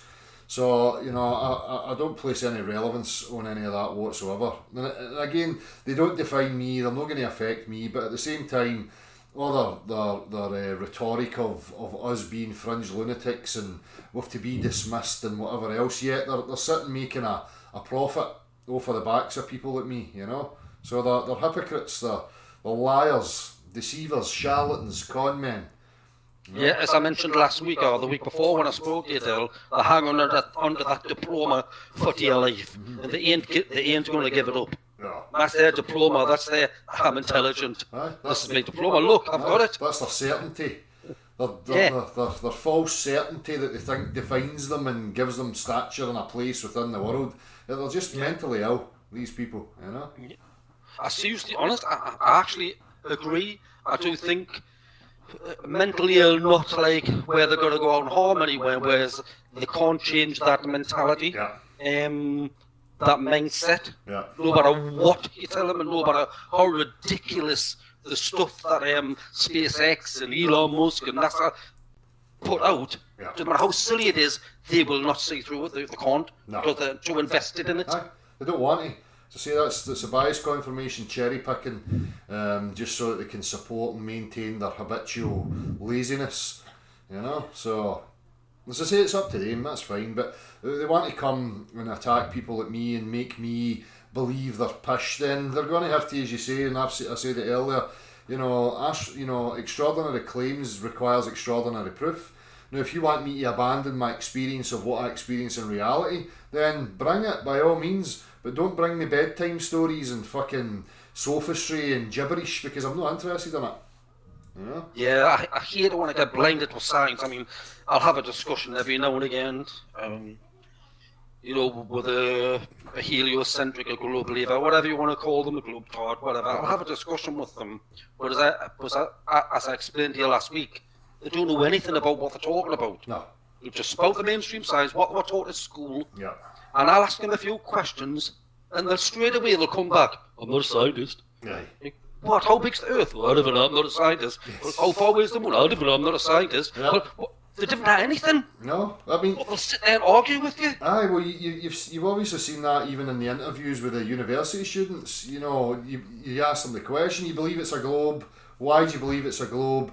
Oh, well, I'm not a scientist, but that's what I was taught, and that's what I was That's told. what I was taught. You know, and Yeah, like, that's what I was taught. well, that's not, you know, a good enough reason. You know, but at the same time they're going to try and defend something that they don't fully understand, that they're openly admitting that they don't have the authority on, they've never, you know, partook in, you know, any sort of, you know, focus on it, but they'll still defend it. And that's the hard part for me. It's like, you know, having to break through that barrier with people, you know. Like they haven't got the code word yet. You know, if you've got a hypnotizer and you get the code word and you snap out of it, Exactly. you just haven't got it. It's not working on them. They're Exactly. still there. They're in that mindset. 1, 2, 3 and a week. 1, 2, 3 flat. Hey. But as soon as you see Yeah, the it's as soon as you see the telly again and the image comes back up, that's it. They're fucking back under again. Yeah. I mean, you've had some great discussions on here, Del. Some absolute peach, some classics. But him, I wouldn't give him the time of day, Del. I wouldn't even worry about him. The guy's an absolute tool. Of course. He really is. course. He doesn't even come across as intelligent, honestly. No, but they're useful idiots in regards to being able to, you know, highlight the antics and the tools that they utilise and, you know, their sophistry and whatever else. So, as I've always said, you know, they're useful idiots in that regard. And that's about it. It's a very good tool, though, Del. Sophistry. You know, if you put some big words out there and Yeah. this, that, and the other, then people will do that, won't they? Yeah, he must know what he's talking about. Aye. He knows this word and that word. Probably different now what half of them mean. Aye, that's it. He will come out with them, but That's yeah, it. sophistry, it's a good one. Yeah. Pseudo intellects, that's exactly it, mate. And people are bamboozled by highfalutin language and big fancy words and whatever else, you know. Because the majority of people don't have the time or the focus to actually dig in and decipher and fully understand the phraseology and the terms and whatever else it's been utilised, you know. So because it sounds good, that's good enough for them, you know. Yeah.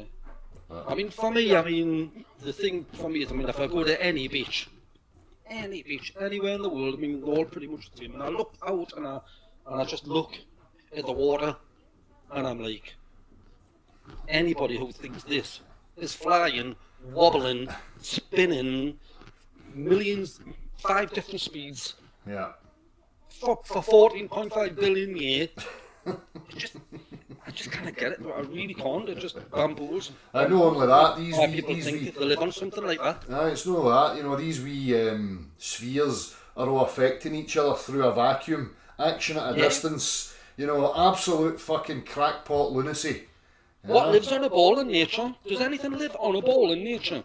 Anything? No, there's not. That's what I keep saying. There's nothing about the globe that you can demonstrate in a practical fashion. You know, you ask people, do you believe that there's people standing upside down opposite to you right now? Aye, in Australia. Right, can you demonstrate that for me? Can you get a ball and show me how you can have a person there? Again, if you can't truly scale model it, it's no reality. You know, but they still believe it. I'm the creator, right? I am this being, this person. I'm going to make a home for my subjects, for my people. What am I going to do? I put them on a bar. That's it. With some magic stuff that they'll never understand. Oh, well, I just keep it simple because these people walk on their feet. Yeah. Well, I just put them on something flat. But the magic's only on the macro. But within it, there's none of that magic's there. You can't experience or recreate any of that magic. It's only on the macro level that the magic's there. Sophistry. Yeah, exactly. Sophistry, string theory, black holes and nebulas and. Right. Must know what he's talking about. But I don't know what he's talking about, so he must. But that's what blinds people. It's the vigour, it's the seriousness that these people discuss these things. You know, I think that's what blinds people. People don't understand that they're just talking about hypotheticals and conceptual, ideas of black holes and whatever else. They actually think that they're talking about real stuff, and it's because the way these people have the discussions with each other that the person looking on at that doesn't understand that that's what they're talking about. You know, and they all disagree with each other. Aye. I remember watching years ago. This was even when before I became woke up, whatever you want to call it. I remember years ago I used to watch Tyson and what was the other guy called? Tyson. Carl Sagan. There was all of them. They'd have about 5 or 6 of them on the stage. Yeah. You know, they'd be doing some sort of concert type talk, and they all disagreed with each other. Yeah. Then when Tyson stood up, he would get obnoxious, pompous, and they would just go like that. Aye. Because they've got their wee pecking orders. And he would laugh at them, the way he does and all that. And that's it. They've got their wee pecking orders, their wee hierarchy. None of them agree with each other, Del. It's all theory, bullshit theory. Of course. I think there's a guy, Mika Pachu, he actually admitted that he pulls it out his arse in so many words. There's an interview on YouTube where he says, I tell you who's interviewing him, the guy from Star Trek, William Shatner. He's interviewing Mika Pachu, which is, your equivalent to Brian Cox and Neil deGrasse Tyson, but for Japan. No, I know who the guy is. How'd you come up with all this amazing stuff? And he says, well, I go to sleep on a night time and I dream about it, and you see, so William Shatner stopped him straight away in his tracks. He goes, you dream about it? He goes, yeah. He says, I don't use the scientific method. No. He says, so basically you're pulling it out your arse. He goes, well, in a sense, yes. He says, I make it up. Of course. He actually admitted it. Of course. It's on you. The videos on YouTube. It's the same interview where he talks about how Newton understood that there was no such thing as a pulling force, and how objects were moved because they were pushed. So I think it was Dan Pratt. He shared that video a couple of weeks ago as well. I've seen it before. I think a couple of other people have shared it, but a lot of these things are out there, and these people they talk about it. But again, this is the problem. They don't always state these things at the beginning of any talk or any video that they present. So the onlooker is left in that position of, they're actually talking about something literal rather than something that's hypothetical. And I see that a lot of the time, which is why it's always important, I think, to establish first principles, state clearly what you're actually talking about, whether you're talking objectively, demonstrably, or whether you're talking hypothetical, conceptual, whatever else. But none of it's ever clarified, so it leaves people in this ambiguous, uncertain place of taking things literally when they should never be taken literally. Yeah, I mean, I keep thinking about the guy in this space, you know, on his tether or whatever he's on. He's strapped to the ISS and he's doing his work, you know, with his big fat gloves and his spacesuit, man. He's got his spacesuit for a reason. He's in a vacuum, apparently. Yeah. Apparently. Yeah. He's in a vacuum with a huge water ball right underneath him. That's it. He's unprotected. Doesn't need a spacesuit, Del. That's it. That's all you need to know. That's Exactly. all you need to know to work out the lie. Exactly, He mate. needs a spacesuit, the ball doesn't. Why not just cover him in gas and air and water? He'd be fine. He'd be absolutely fine. That's it. He won't need a tether, he won't need any oxygen, he won't need nothing because the oxygen and the water around him will just keep him going for like 14 million years or whatever. Same as Earth. As long as he carries about a wee plant and a couple of trees that create his fucking gas and his oxygen, he'll be fine. You know? Yeah, the lies can't withstand the test of time. That's it. Yeah, there might have been the lie of dummies in 1960. Yeah. The one thinking about technology and this and that and the other. People were going to wake up 50, 60, 70 years later and start asking questions. Exactly. Ask a question, you're just a conspiracy theorist, a loony. That's it. They'll just label you. You know? Why don't you believe them? Well, why should I? Well, because it's space, it's NASA. Yeah, well. You must believe them. No, well, that's it. As I said earlier, they're depicting your Earth or your reality contrary to what you experience. So it's very simple. You know? It's the best. When they ask me why would they lie, I always say, follow the money. Mm-hmm. What? Follow the money?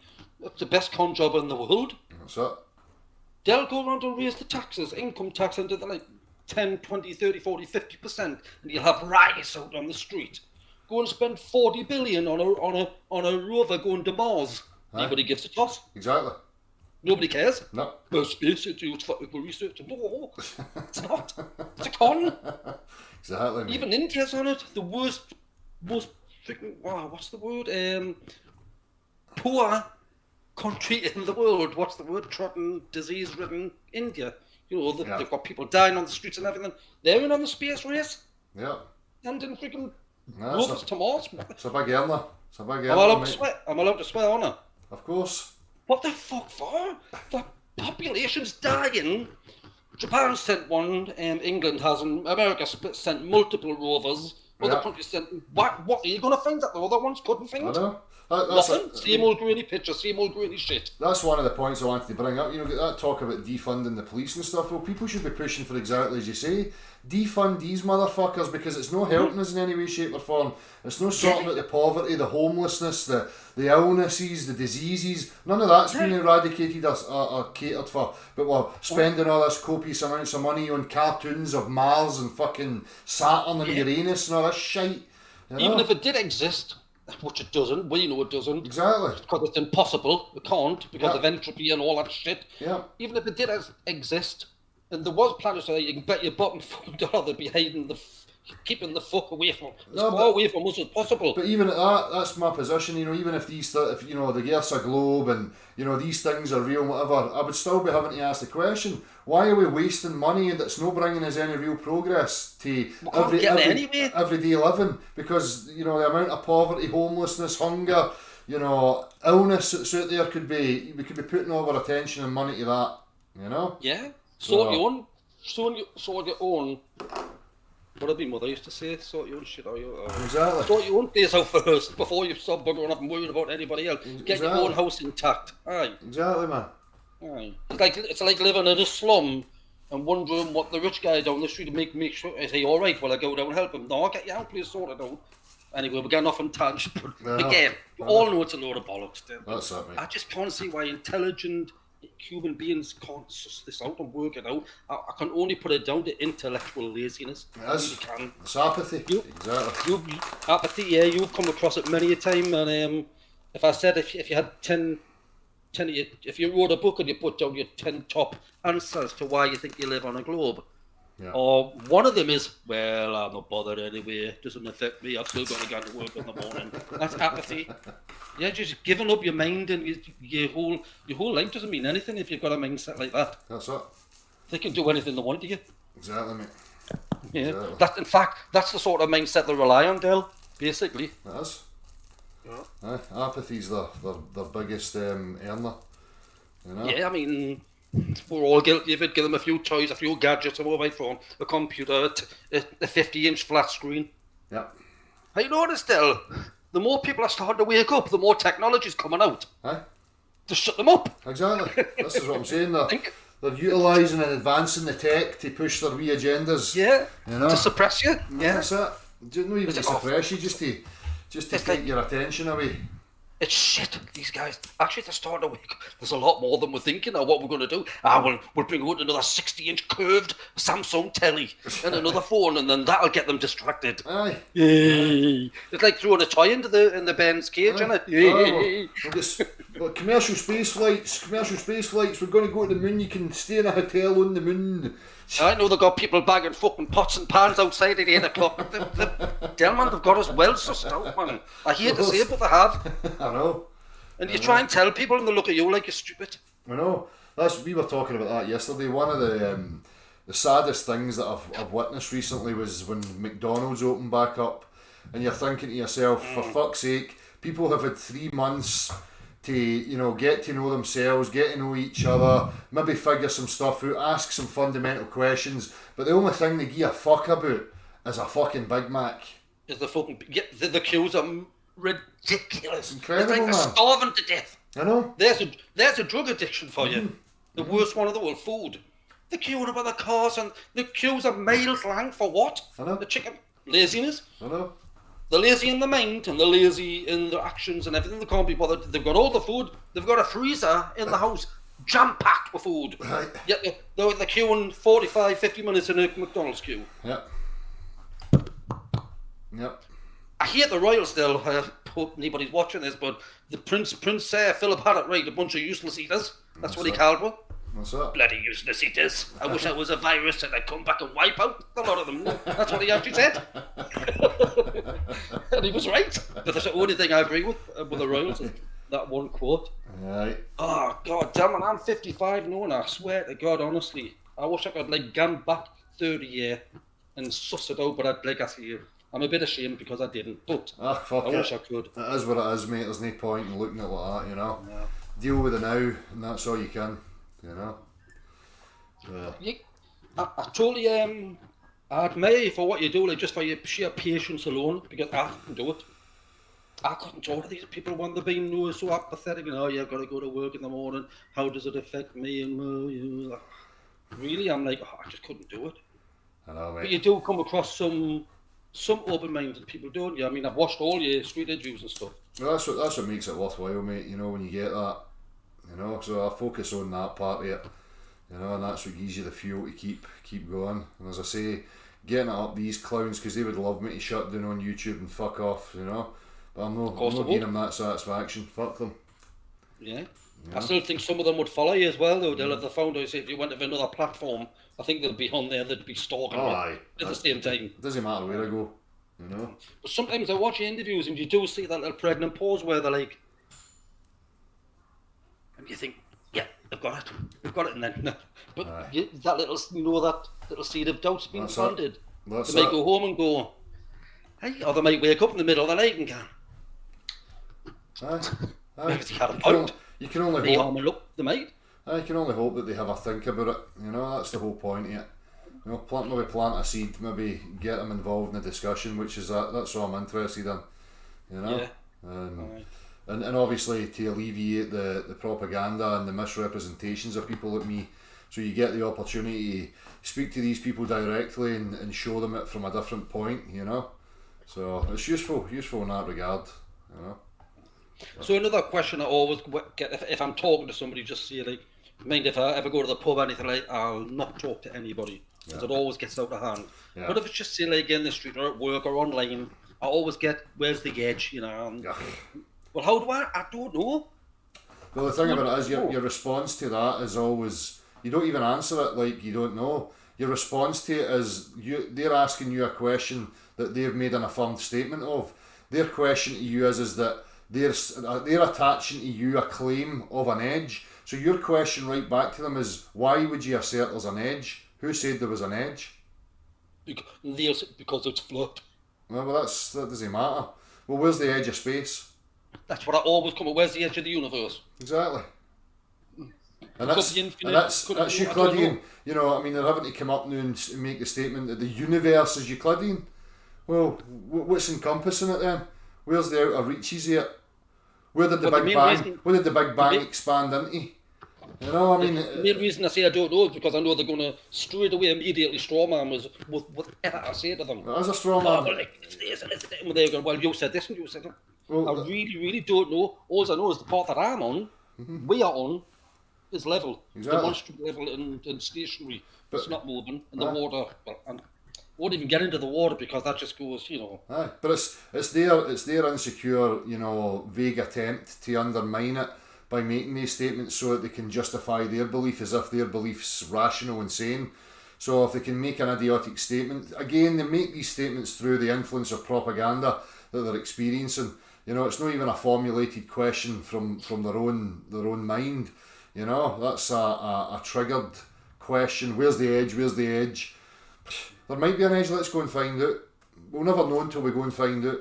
You know. But I'm glad you got onto that because, I mean, I'm going to play a little bit devil's advocate. So just bear with it because it's just a bit of something I've been sort of struggling with because, as I say, I don't understand the dimensions or anything like that. I don't know. In fact, I wasn't even that good at geography when I was at school. But are you familiar with Easter Island? Yeah. Just up there, I think it's the west coast of Argentina around South America that way. It's about 3,000. Takes a couple of weeks to get there from the south coast of America or something like that. Like I say, I'm not very good at geography, so don't quote us on it. Yeah. So if I go to the furthest point I can away west, Easter Island, and I just keep going west, will I come back around to like Japan and all that and everything? If it was a globe, if. Well, these are all I would hypothetical. think so, wouldn't you? Well, these are all hypothetical questions, mate, and you know, and they make statements like that. Yes, I'm saying that's why I said if it was a globe. Aye. If it was a globe. You know, they talk about straight line, you know, going in straight lines and stuff, and they make these. You can't really do it, can you? Well, this is the thing, you know, are people actually doing these things, and how are they achieving them? Where's the tests? Let's see it. None of that's being done.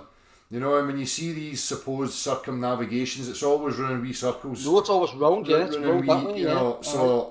So I mean, all that stuff's just hypothetical, you know. Of course it is, but you know, it's the Mark experiments. Sargent thing with the globe and the ice wall, which I hate, by the way. Yeah. I can't stand it because that just gives the idiots a chance to attack what Yeah, even more. as I said from the very beginning of my journey on this, these are things that people don't need to make claims about. It's preposterous that people would make and assert these types of things because all it does is muddy the waters and give fuel to the supposed other side to come and try and attack, which just gets everybody involved in the whole, you know, dichotomy again, which is Yeah, I deliberate. can't It's make a just claim about anywhere where I haven't been, and I'm not going exactly. to. So people have to get real. What's your position? What's your experience and represent your experience? You don't have to take stories and adopt them and then regurgitate them because that you're not doing anything any justice then. You know, people feel as if they need to have more information than they actually have. You know, base it on your experience, and when people are asking you these questions, your answer is you don't know, and that's the honest position. But something I've been mulling over in my mind, and it's totally hypothetical. Yeah. Let's see, I win the Euro Millions tomorrow, which is a load of shit. I've got like a couple of 100 million in the bank. I'm not going to afford to go out and buy a yacht and pack it with everything. Yeah. And just go to Easter Island and sail west. Not deviate north or deviate south, just sail straight west. Yeah. And I'm sailing for about 6 months, and I still don't come to Japan or hit any land. Then I know I'm not on a globe. Yeah.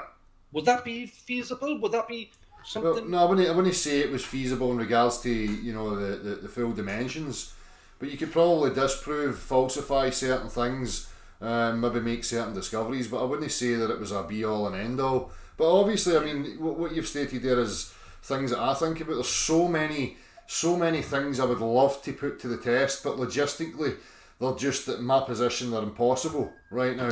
But And the seawater makes it impossible as well. So that always I mean, you get drifts, that always you get mystifies currents. me. Why we're surrounded by sea salt water Yeah. that we can't drink or use?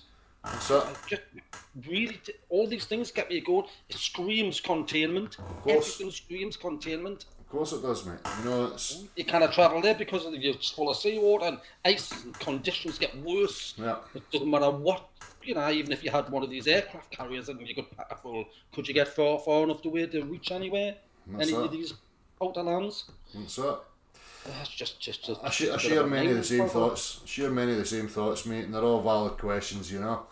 But right now, Whether I'd even have the bottle to do it, Del, if I did have those sort of resources, That's would it. I have the bottle to go on a one-way journey? I don't know whether I would. if the logistical capabilities were there and you had enough crew and people involved in it, then I would be up for it. Aye, but going on your merry journey yourself with limited resources and whatever else, you're getting into the unknown, uncharted, and you don't know what you're going to come up against. So it would be kind of stupid.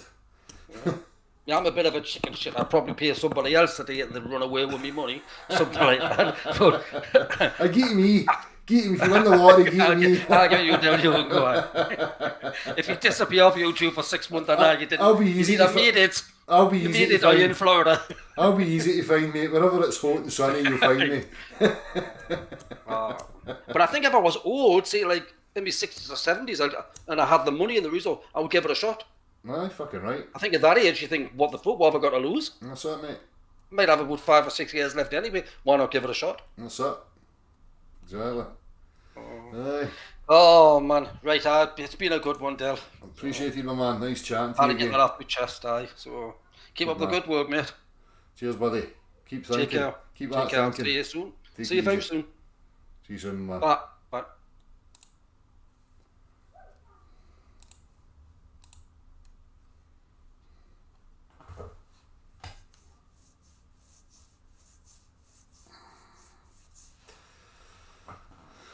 Right, I'll go and check the emails in a wee minute. See what's going on. Just need to excuse me for a wee second. I'm going right to the toilet.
Get some WD-40 on that.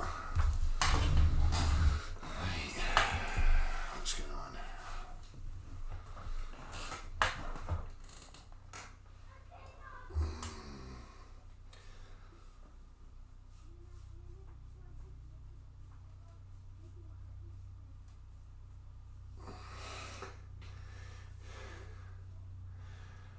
Do you look sad? It's an animate object. Stop trying to project and anthropomorphise your human emotions onto your chair. The tea lady. Thank you very much. You're welcome. Thanks.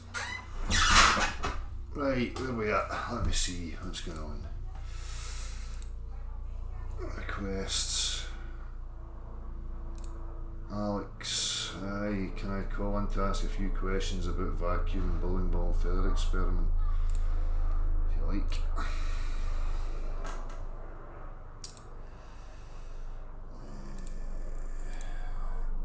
Copy.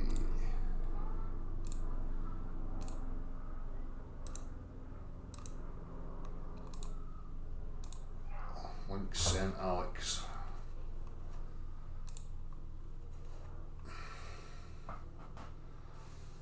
You missed me the last couple of weeks, did you? She get helicopters. Was there a big empty void in your life?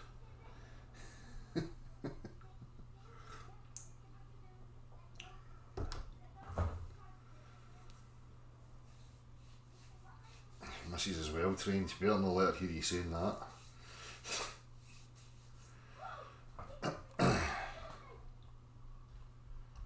Sing Bohemian Rhapsody. How the fuck am I going to reach the high notes?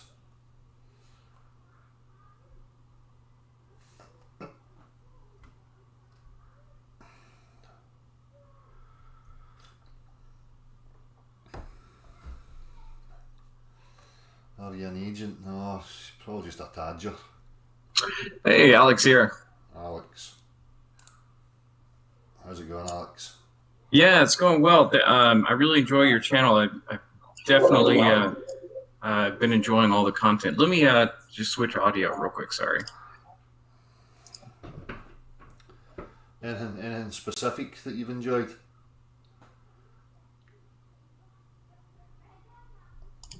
Yeah, so I have a friend. He's a mechanical engineer. I was asking you. And, I was asking you there, Alex, if is there anything specific that you've enjoyed in regards to the content? I'm sorry, come again? I'm saying you says you've enjoyed, the content and whatever. I'm asking you, is there anything specifically that you've enjoyed? Yeah, so largely with the interviews that you've been doing, like when you catch people out on the street and you have a conversation and you kind of step them through, I think it's a fascinating process to watch people, especially if they're sincere and they want to follow the logic to where it goes. I think that's probably the most monumental. I've been really trying to investigate this for the past couple of years, this content, and one of my friends, he's a mechanical engineer. I've been making these arguments specifically about the Earth's curvature in particular, how it's not measurable. Most notably, it's supposed to, as you go each mile, what is it, the 8-inch trough or something like that. So it's just, we can't measure it. And then I pointed out that in engineering, whether it's with railways or other engineering pursuits, like it's just not factored into some of these larger engineering projects. So one of the questions that he finally, which he was starting to keep in mind, my friend, he's a SpaceX Elon Musk fanboy, as you could imagine, right? So this is it's very challenging to kind of break through this paradigm of, oh, we're we're going to explore the reaches of space, and it's human progress, and this whole fascination with engineers, breaking new ground or whatever. But his most recent counter argument that I've been struggling with, and when I pointed out all the contradictions of gravity, is he brought up this bowling ball feather experiment, whereas if you achieve like a near perfect vacuum, that somehow the bowling ball and the feather hitting the ground at the same time somehow is some kind of proof for the existence of gravity. What is the best way to respond to this? I'm not sure exactly what it proves. Apparently, if you factor in mass, and I was kind of curious in your thoughts. Well, first and foremost, what you have to understand is that the way in which objects fall in no way, shape or form defines the dimensions of the Earth. It's a separate topic altogether, but it's utilised with globe belief to somehow, because obviously the central hub of globe belief is that there's a magic stuff that they call gravity at the centre of mass that can, achieve all sorts of fantastical rubbish, in particular action at a distance. So first and foremost, it's a separate discussion which I'm willing to engage in, but again, it does not define what the Earth actually is. We're talking about the way in which objects fall. So, I could invert the globular thing. Obviously, you understand what I mean by action at a distance and what Newton spoke about in regards to action at a distance. Are you aware of this stuff? Right, yes. Yeah, you're referring to that, how the Earth's curvature is just strictly not measurable. No. Pay attention to what I'm saying to you.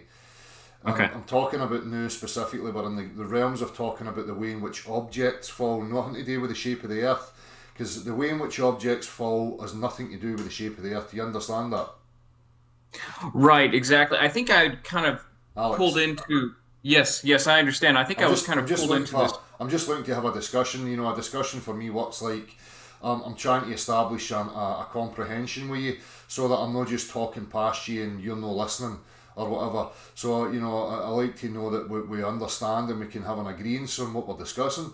So Sure. you understand that the way in which objects fall has got nothing to do with defining the shape of the Earth. Yes, Yes, you're absolutely right. I see right. what you're saying. Okay. Okay.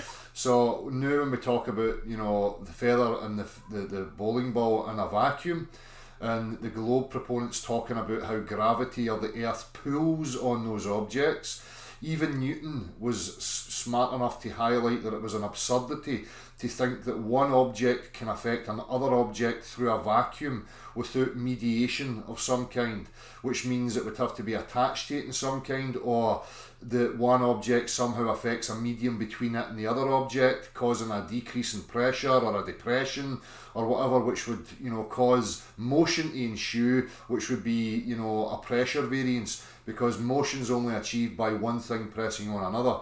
Now, what I could hypothesise in regards to the bowling ball and the feather inside a vacuum is that I could invert the whole process of gravity and assert that it's actually the Earth that's moving towards the object. And when the object is let go, what's actually happening to the object is that it's decelerating, because it's attached to the Earth, which is moving uniformly.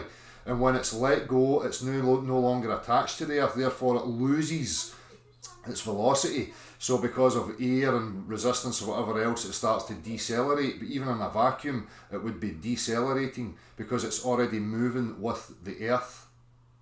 So, I mean, we can play in the realms of hypothetical, because that's exactly what people are doing in regards to, you know, direction and the way in which objects fall. But, you know, again, it's a topic of discussion I'm willing to have, but in no way, shape or form ever defines what the Earth actually is. But the globe proponent requires it, because it has to have it in order to explain how, you know, bodies of water can be wrapped around spheres, and how people antipode to you can be standing with their feet to yours and whatever else. You know, they require it to hold all their absurdities together. Okay, yeah, that's a really great point. I think I got so caught up in trying to put forward this theory of density as explaining all these phenomena as being more substantial De- than this magical theory of gravity, which density doesn't seem to make de- any de- sense at all. Density doesn't account for, you know, the direction of objects. Density doesn't account for weight or direction.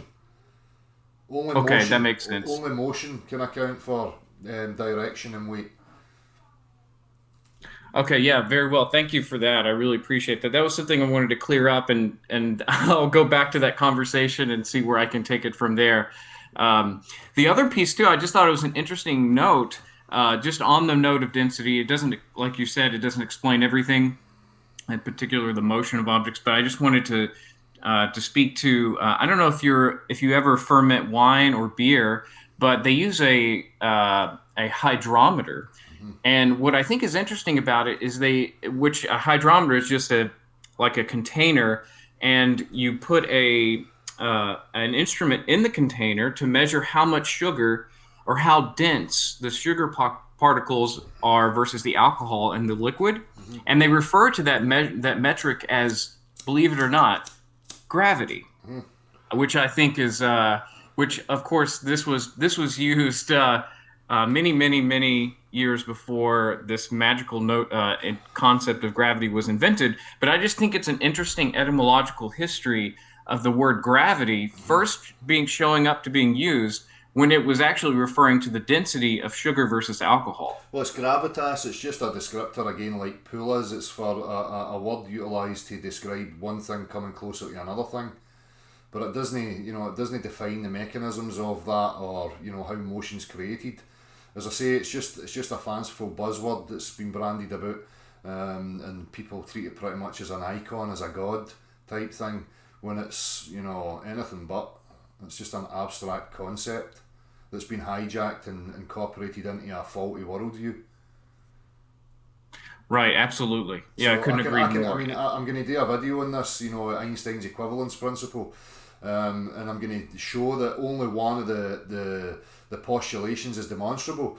So, Einstein postulated that in a uniform gravitational field, you would, although that's not something that we can demonstrate, there would be absolutely no way to tell the difference between that and being on an Earth that was moving uniformly upwards relative to your position towards your feet. But again, the latter there is demonstrable because I can demonstrate that in something simple like a car, where I can hang plumb lines with different density of materials, and I can demonstrate that the motion creates a compression of air and separates things into density layers. So that's something I'm going to demonstrate in the future. But a lot of these people recognise some of these problems. But again, the zealots just think that they've interpreted or cherry picked something from these people that reaffirms their bias, and they don't really have a proper understanding of what was actually being stated. So anyway, hopefully that helps you, Alex. Yeah, it does. Thanks so much. No I worries. appreciate it. No worries. Bye.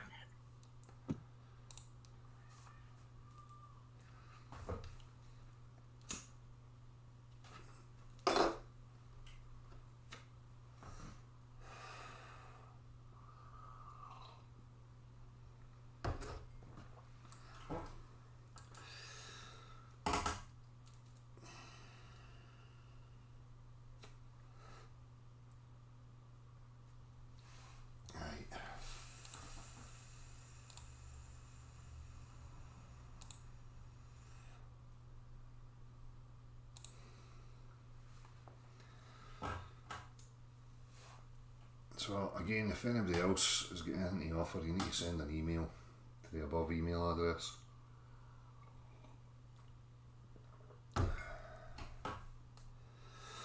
Again, that's one thing that people really need to identify, is how this is part of the muddying of the waters and the misinformation that goes on, where all these things are all lumped together as if they're all relative to each other and each one defines the other, and it all culminates in defining what the earth is. When we're talking about objects and the way they fall, it's a fucking separate issue. We're talking about the dimensions of the earth, but they're always throwing in gravity and fucking how objects fall, and flat earthers deny gravity, again misrepresenting people like myself when never has any of that been ever stated here. I've never denied that objects fall, we have a direction. But that, again, this is part of the problem when we're dealing with propaganda. That's some of the shit that you have to wade through. As I say, again, it's just part and parcel. If you're going to get yourself involved in it, you have to be prepared for all this shite that people want to throw at you. And you have to be able to, understand it so that you can articulate it to them. A lot of that stuff, a lot of the things that people bring up are irrelevant to establishing the shape of the earth. Again, I hear people saying, "Oh, Dale just dismisses the earth, the sky, the blah blah blah." No, I don't dismiss the sky as if it's not something that's relative to my experience. But dismissing it on the grounds of up there doesn't define what's down here, because it's fallacious. It's a red herring. It's gibberish. But again, this is what you see with the cult. The cults just try to incorporate everything that it can to culminate in this central world view that's backed up by all this supposed observations and scientific proofs, and really it's just empty garbage. So,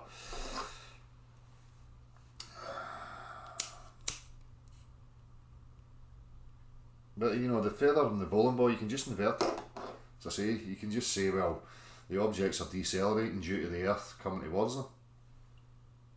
All the maths will just work out the same. This is what I'm talking about. You can have two different, models, and you can just interpret it the exact same. But that's what's going on. That's the power of language.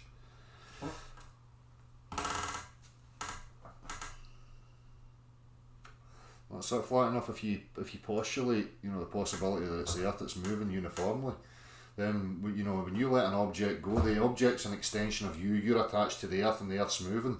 We're talking hypothetical here, remember.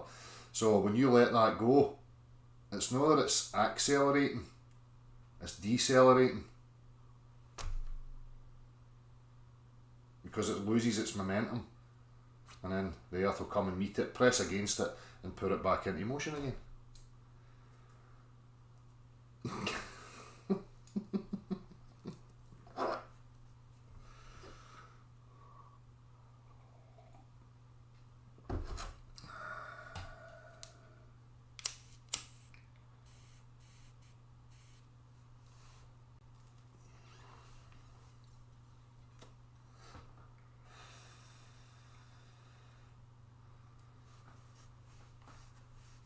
That's it, no story now. You know, they even talk about that. You've heard that they'll recognise that they talk about the upward force, right? I mean, it's in everything. You look at, you know, Einstein's equivalence principle, and any other, you know, aspect of it, you'll hear them talking about these things, the upward force. Well, they'll say that it's, you know, both objects are pressing on each other equally. But as I said before, you go back to the thought experiment, and I'll highlight this for you. Ignore my hand. You've got a thought experiment. You're in a three-dimensional void. You've got an object of mass, volume, density. Okay, but the object has no direction and it has no weight to it. You have to bring in something else to give it direction and give weight to it. Now, what you need is motion to happen. You need another object in motion to come into contact with it, press against it. So now the speed that comes into contact dictates the weight of that, and it also gives it a direction because it is a reference point of its point of contact. So its reference point of contact is now down because that's moving towards it like that. It's not that difficult.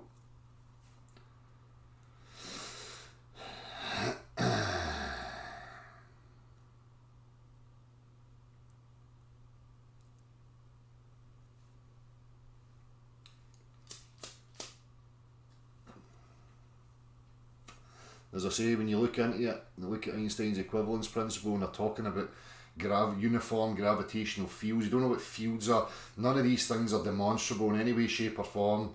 And again, it doesn't work with a round earth spinning. You know, it just doesn't work. You know, but you know, the other one is demonstrable. You know, anybody can demonstrate it. Get in a motor, get in a car, hang a fucking lead weight, hang a helium balloon, drive the car forwards. The helium, the lead weight will swing to the back. All the air inside the car will compress towards the back, creating more density. That creates a pressure, what you would call an upward force, which forces the helium balloon to go forwards. So these things are demonstrable. Uniform gravitational fields and all this gibberish, they're not demonstrable. They're just abstract concepts.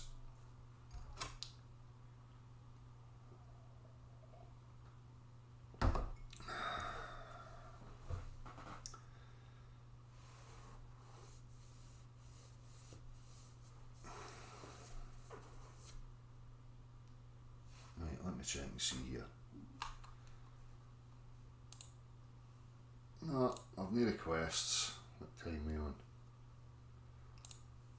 I'm going to make another smoke, and I'll sit and I'll read through the chat box. See what happens. Again, if anybody wants to join me, you can send me an email.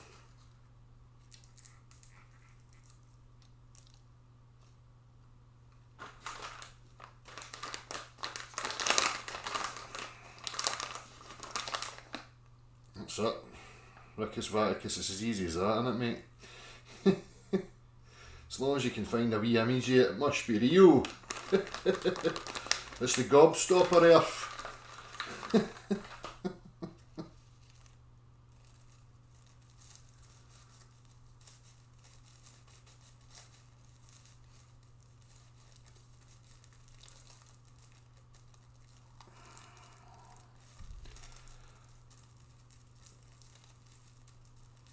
Just give people the benefit of the doubt. You know, everybody's got suspicions. But, you know, as I say, if people are well mannered and they're respectful and they don't think they can get away with wee subtleties, then I'll entertain them. Always willing to have a wee discussion.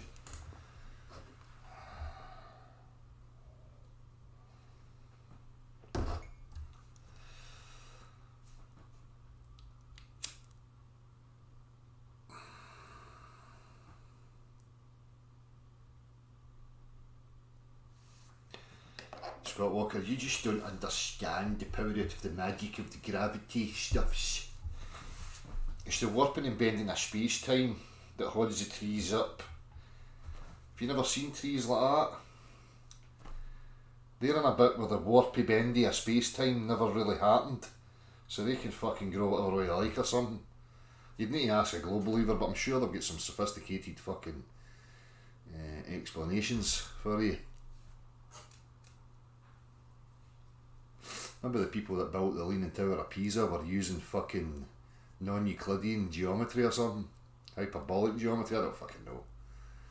Maybe.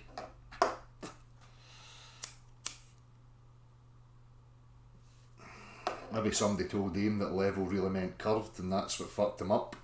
They were running about with their fucking spirit levels bending them. Who knows?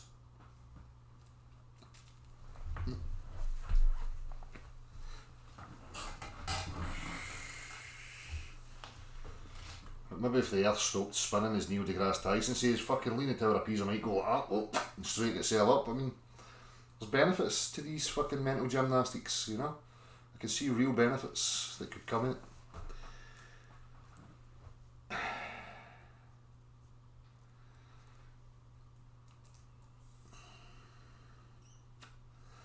Flat Earth data, am I shouting? Are you upset?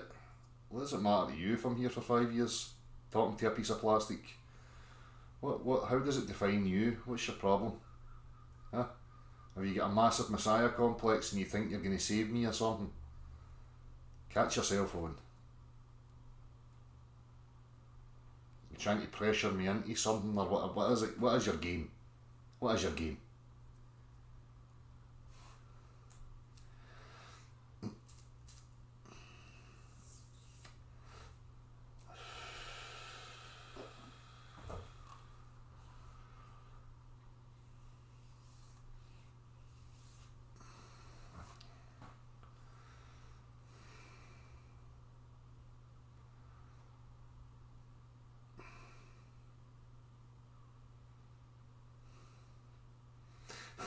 Exactly, Scott Walker. I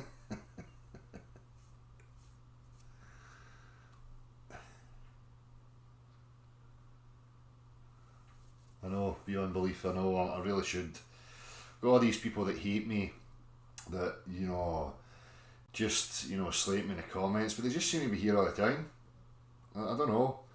They just seem to have this, you know, underlying wish to change me or mould me to their satisfaction. Maybe they view me like a piece of plasticine or something, that I'm just here to be moulded by their wishes and wants or something. I mean, as I do try to please. Maybe I should try harder. I don't think I've shouted this evening.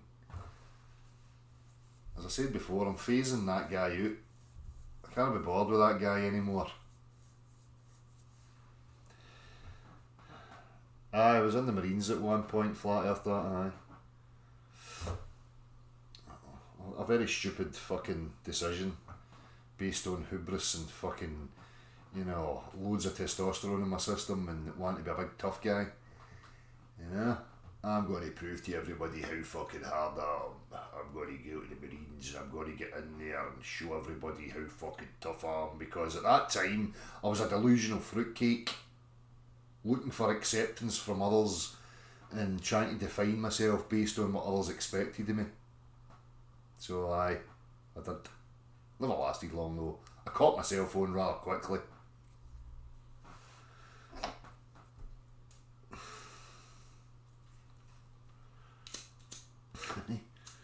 B-Tech squishies.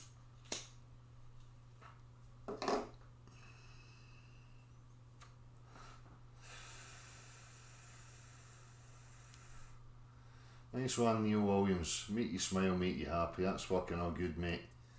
That's the good stuff in life, innit? No stress, no bullshit, no drama. Fucking laughing, taking the piss out ourselves and each other, having a ribbon, having good times, man. Good times for all.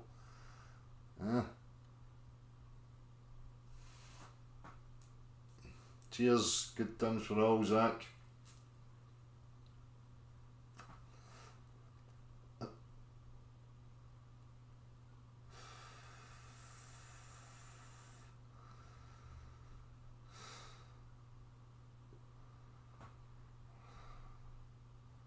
I'm no scary at all, Alex. If I'm scary, that's a reflection on you, probably. There's something in yourself that you need to have a look at. It's a screen. Do you think it's going to happen?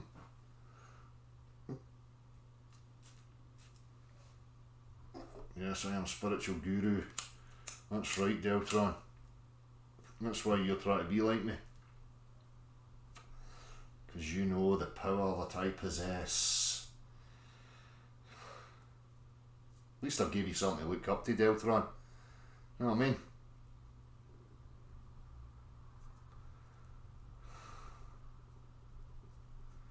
Just TP, I don't intend on it.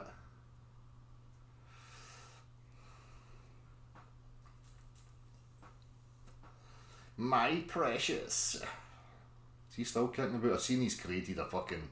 They're all at it now, they're all fucking jumping on the bandwagon with debates. You know, they're all against fringe loonies, right? All these people against fringe loonies, constantly coming at us with the same drivel for over fucking 5 years. Now they're all setting up channels, flat earth debate, this, that and the other. Schmiegel's one of them. My precious. The flat earth concept has become these globe proponents, it's their precious now. They depend on it. They'd be fucked if everybody just walked away from it. They'd have fuck all. They'd have nothing.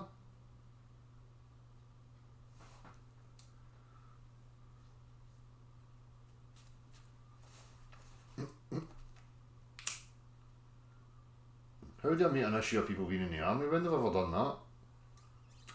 Flat earth that, you don't need to misrepresent me and tell lies. I mean, what's your problem? What is it with you? You're so obsessed. Why you got to tell lies? Tell me when I've ever had an issue with anybody being in the military. Go. I've got friends and family that have been in the military. My grandfather was a prisoner of war here because he was in the military. I mean, are you daft? It's what it's being utilised for and what it represents that I have a problem with. Same as the police. Saw this talk about defunding the police, aye? Fucking right. Defund the cunts. Get proper people in there. Right? People should have had, you know, alarm bells ringing as soon as they came out with these slogans like crime stoppers. That's not your fucking job. Your job's not to stop anything. Your job's to investigate what we call crimes. What we have in the police force now is a bunch of uneducated, willfully ignorant, you know, egotistical, butthurt, fucking chipping their shoulder, bully victims. Right? That don't have the physical stature, the mental capabilities, or any of these things to perform the task that they're supposed to perform. They're running about robbing 60 quid off of wee grannies because they can't bend down and pick up their wee fanny liquor Doug's jobby. Right? Or running about trying to collect revenue from people left, right and centre. So fucking right, defund the cunts until they get snapped back into place and what they're supposed to represent. Which is defending common law, investigating real crimes. But that's not what they're up to. Crime stoppers. People have got this mad illusion that they're stopping crime. That's not what their job is. As soon as you let them away with these slogans and stuff, it's no wonder it descends into this. If you're sitting in my company, right, do you think because police exist that it's going to prevent me from picking up that tumbler and fucking scalping you? Wait. No. They're only going to come after the fact, and then their duty is to investigate the crime that's happened and bring supposed justice. So I defund the motherfuckers. Snap them out of this fucking bollocks that they're involved in. Get them back to representing what they're supposed to represent and put proper people in there who don't have to run about with an ego because they have the physical stature. This is one of the things when I was a kid growing up. Policemen, you had to be a certain height, right? Because there's a psychological mechanism in there. When you've got somebody who's got physical capabilities, right, that they're confident in their own physical stature and their own physical being, they're less likely to be abusive and intimidating and bully-like. Right? Because they're secure in themselves. They can partake in other avenues and have that as their backup should they need it. But what we have is a bunch of insecure, weak, little gimps. with a massive ego that they want to assert their dominance on the world. So it's to the point where you can't even reason with them. Because all they have is drunk, blind power on their own fucking false, superiority.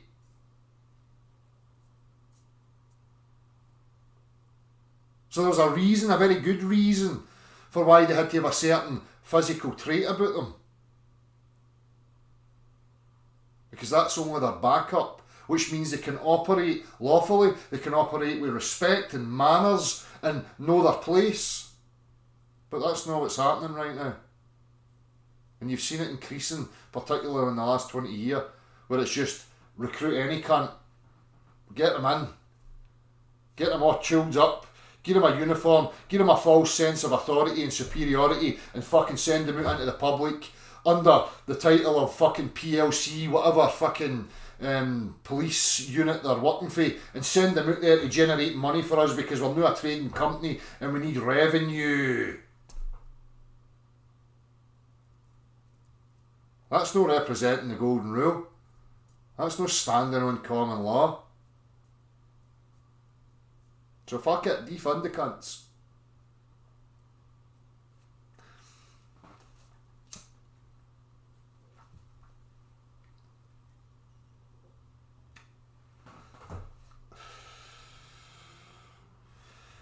I'm on task, flat earth that, whatever you knock yourself out, son. I'm just going to ignore you now. People can say I'm on task and all this fucking shite that people go on about, but they'll never offer you specifics. They'll call you all sorts. You even say it to your face, you're this, you're that, the other. And you ask them for specifics and they just avoid and evade because they don't have anything. Because the reality is that it's their insecurities. They're eating themselves up because they've identified you as some target that they must overcome or bring down, or some delusion that's going on in their fucking mind. I think you better seek help. I'm not here to be your da, right, and figure out your fucking inepts, your ineptitudes and your fucking whatever. It's not my responsibility, I'm afraid. I'm willing to have a discussion with you, but you keep acting like a petulant little fucking child, displaying your deep insecurities. I can't help you. You can only help yourself, I'm afraid. Flat earth data, whoever you are.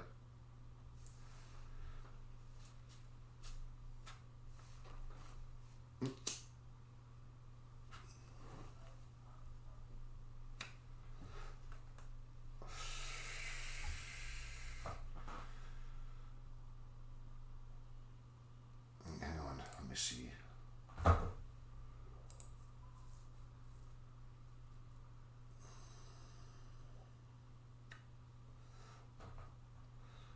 Paul, you can jump in and say hello if you want. If you've not really got anything to say, then it can be a wee bit awkward sometimes, but there we go.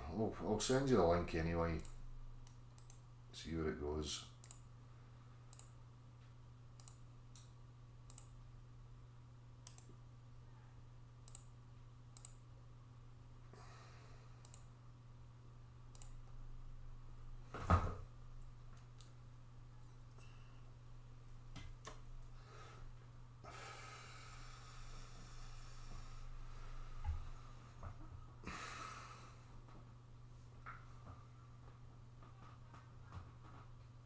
And that's at Celtic 67, I've had my experience of them in the last 3 months as well.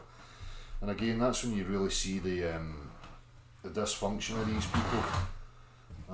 You try and reason with them and articulate with them, and they're just not willing to concede or accept or whatever. They're just so drunk on power, they're so delusional on their own false authority that it's pointless, and it's a risky game. That's why, I spoke about this before in regards to the whole freeman on the land and, asserting your authority, which you're entitled to do. In an idealistic situation, that's the way it would be.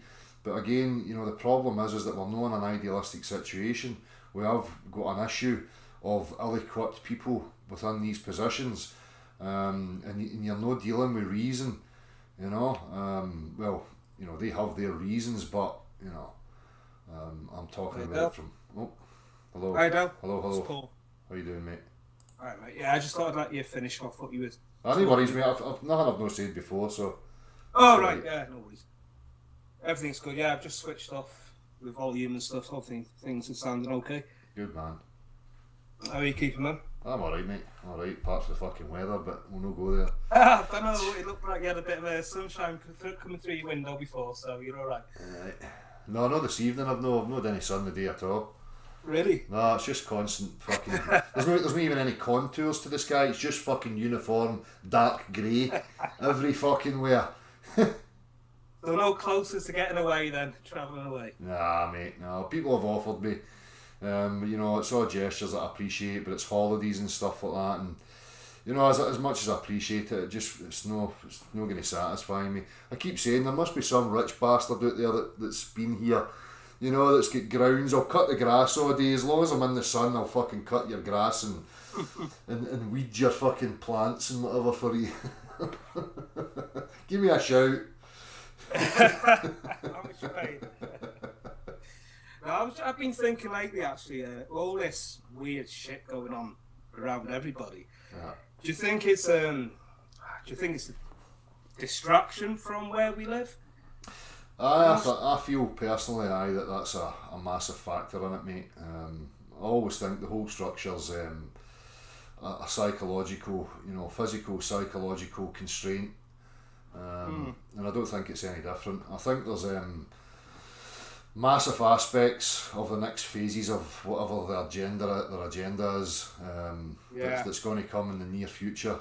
So it's got to be part of it, hasn't it? Like, it must be. of course, The dimension's got. I mean, obviously, there's a lot of other things yeah. distracting. Distracted from. I mean, there's so many things being uncovered, you know, through politics, you know, the monetary system, the corruption's obvious, people can see it, people are talking about it, you know, it's like their whole false construct starting to break down, and there's an inevitability about that, because if, you know, you've created a falsity, so somewhere along the line it's going to start to be, you know, found out, and as I say, they've not contained it well themselves, because, you know, people have just got drunk on power and taken it too far. You know, they've not even had the wherewithal to be, you know, disciplined, and I think that's their downfall. You know, and people are waking up to all sorts of corruption and injustice. You know, so I think that it all culminates in many different things. Aye. Yeah, there's definitely more people waking up. Yeah. You know, as a quote, to an extent, slowly, surely, yes. But at the same time, there is so many people who are dogmatic about no, can't be. This is the truth. There is a virus. No, actually, I want to stay away from the COVID. But yeah, that's part of it. Yeah, obviously. Yeah. But there's so many people who are just, there's people waking up. Surely, I can see that around me. Very slowly, very, very subtly, I suppose. Yeah. But at the same time, then the other side, the other views are very hitting you. So it's the depth and the extent of how far these people are going to take it, and I can concur with that. I mean, even this COVID thing, there's so many people around me that I've never really engaged with, that have just pretty much been living their lives under a wee umbrella and just kind of ploughing through every day.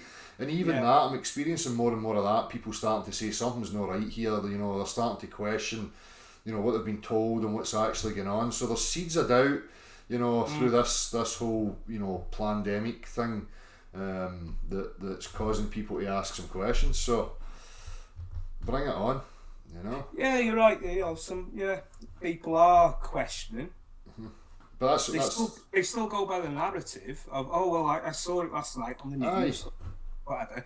But they'll say, but that doesn't make sense. Yeah. This doesn't make sense. Yeah. It's like, well, hey, I might as well leave you to it, because you seem to be. Well, that's what I was saying. That's the thing in it. You know, you wonder how far are they actually going to take it? Are they just going to question it, be suspicious for a day or two, and then just forget about it and carry on back into their wee delusion again? I've got Funny enough, though, my mother, she's about 70 now, maybe. I said the other day, something feels weird in the air today. I don't know. Is there a thunderstorm or something? And she went, depends what they're spraying on us today, son. I went, oh, yeah, I've been listening then. And I thought, nice one. Cheers, Alicia. Yeah, she must have caught on to something. Yeah. Oh, there's something going on at there, those planes and stuff. Just little things like that. And I'm like, okay, you must have listened at some point and took notice. That's it. I mean, it can only be a positive if people are taking notice and questioning aspects of their everyday life rather than just walking about with the blinkers on and being oblivious to it all, you know. Regardless of what's actually going on with, you know, up there and whatever else, as long as they're starting to become curious about it, I think that's a bonus, you know. Yeah, true. Gav's not been on lately. Is he okay? I think he's just been busy with life and having to work and stuff like that, you know. There's so many people are still caught in the trap because circumstances dictate that that's what has to happen, you know. So you know, Gav, he'll still be about. He still works on it and questions and does whatever else. I spoke to him last week, but I don't really see much of him, to be honest with you, because, as I say, he's busy having to tend to life, you know. Yeah. So. As I said previously, I think I've been on a couple of times and it's been like a bit of a group discussion. It's a lot easier then, mate, to be fair. Yeah. When you got different points, you know, different people coming in rather than just one-on-one, everyone listening. Aye. Well, you know, I miss both aspects, you know, and sometimes when it's a group it's a bit dysfunctional and, you know, it's sporadic and... Remember people jumping in and... Aye, so... I'll probably change it up in the future, mate, you know what it's like. You go through different phases of trying different things, you know, so... All good stuff. Aye. I appreciate you coming on and saying hello anyway, mate, you know. Yeah, I hope you hang about, like, and don't get too disheartened and get pissed off disappear. Aye. As I say, you know, obviously people forget, maybe I just look like an object of their focus, but I think people, you know, can become desensitised and dehumanised and forget that I'm just a real guy and I've got a daily life and a family to tend to and whatever else, you know. So you get through ups and downs and I have my doubts and my moments and, you know, whatever else. As we all do. Exactly, mate, exactly. So, aye, I've just got to ride it when it's happening, you know. Yeah, exactly, man. But... as I said, mate, I just wanted to pop in and say hello, really. And, hello again, and... next time. I'm not going to make notes and try and get something going next time, but yeah, it is as it is, you know. I don't know what to say sometimes, mate. Aye, go with the flow, mate, innit? Go with the flow. Exactly. I said it was a nice little group before when people could just pop in and have a little chat together. Aye. I understand at the time you had all these arseholes who used to porn bomb you and do all this shit and just ruin it for everyone else. Really. Aye. Well, maybe get a bash in the coming future, mate, and try and get a wee panel of different people on and see how it goes, you know? Yeah, good stuff. Alright, man. Yeah. Nice. Alright, cheers, Dal. Cheers, buddy. Take care, man. You too, mate. All the best. Cheers, bud.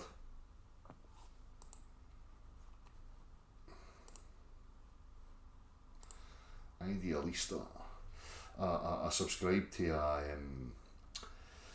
it's like a rental place in Tenerife, and they constantly send me through properties for rent. It just fucking winds me up, so I've kind of stopped looking at them. Seeing blue skies, sunshine and fucking swimming pools and if only. Again, if you're a rich cunt out there and you've got fucking land or whatever, I'll cut the grass, you know what I mean? I know Katerina, you offered me that as well and I never get back to you. I don't even know if you still listen or tune in or whatever, but as I say, things happen and things go out your mind and you forget, so hopefully you don't take it personally or whatever.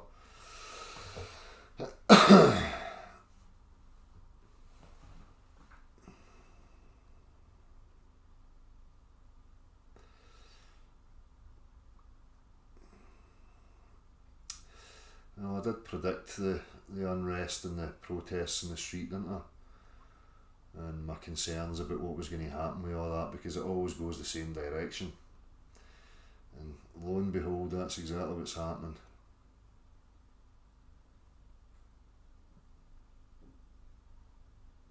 Benjamin, what are you asking me?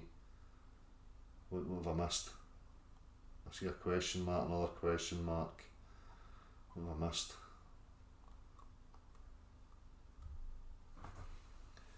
Any George Floyd BLM protest there in Scotland? No, I think there was something. I'm not sure if there was something this afternoon in Glasgow, and what it was in relation to. I never really checked it out, to be honest with you.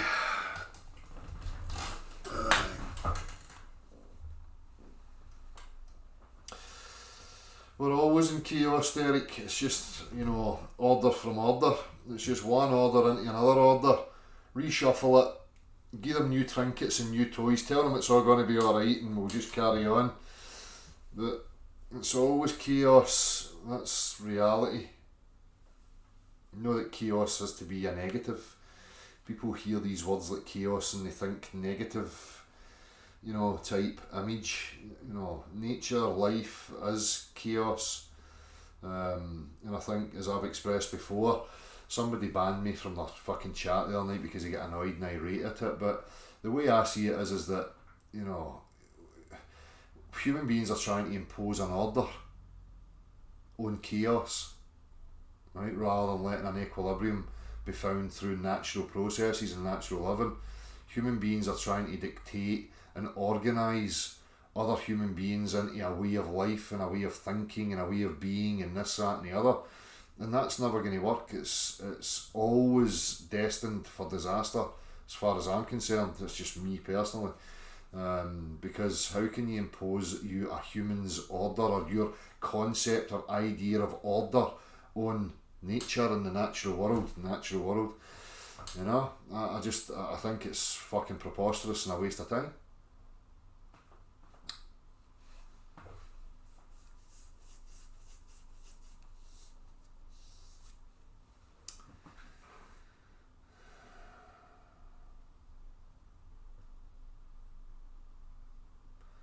Right, I've run out of things to say. And it looks as if you lot are just having chin wags in the chat box. So I'll bid yous a farewell, good night, and I'll see yous very soon. Take it easy, people.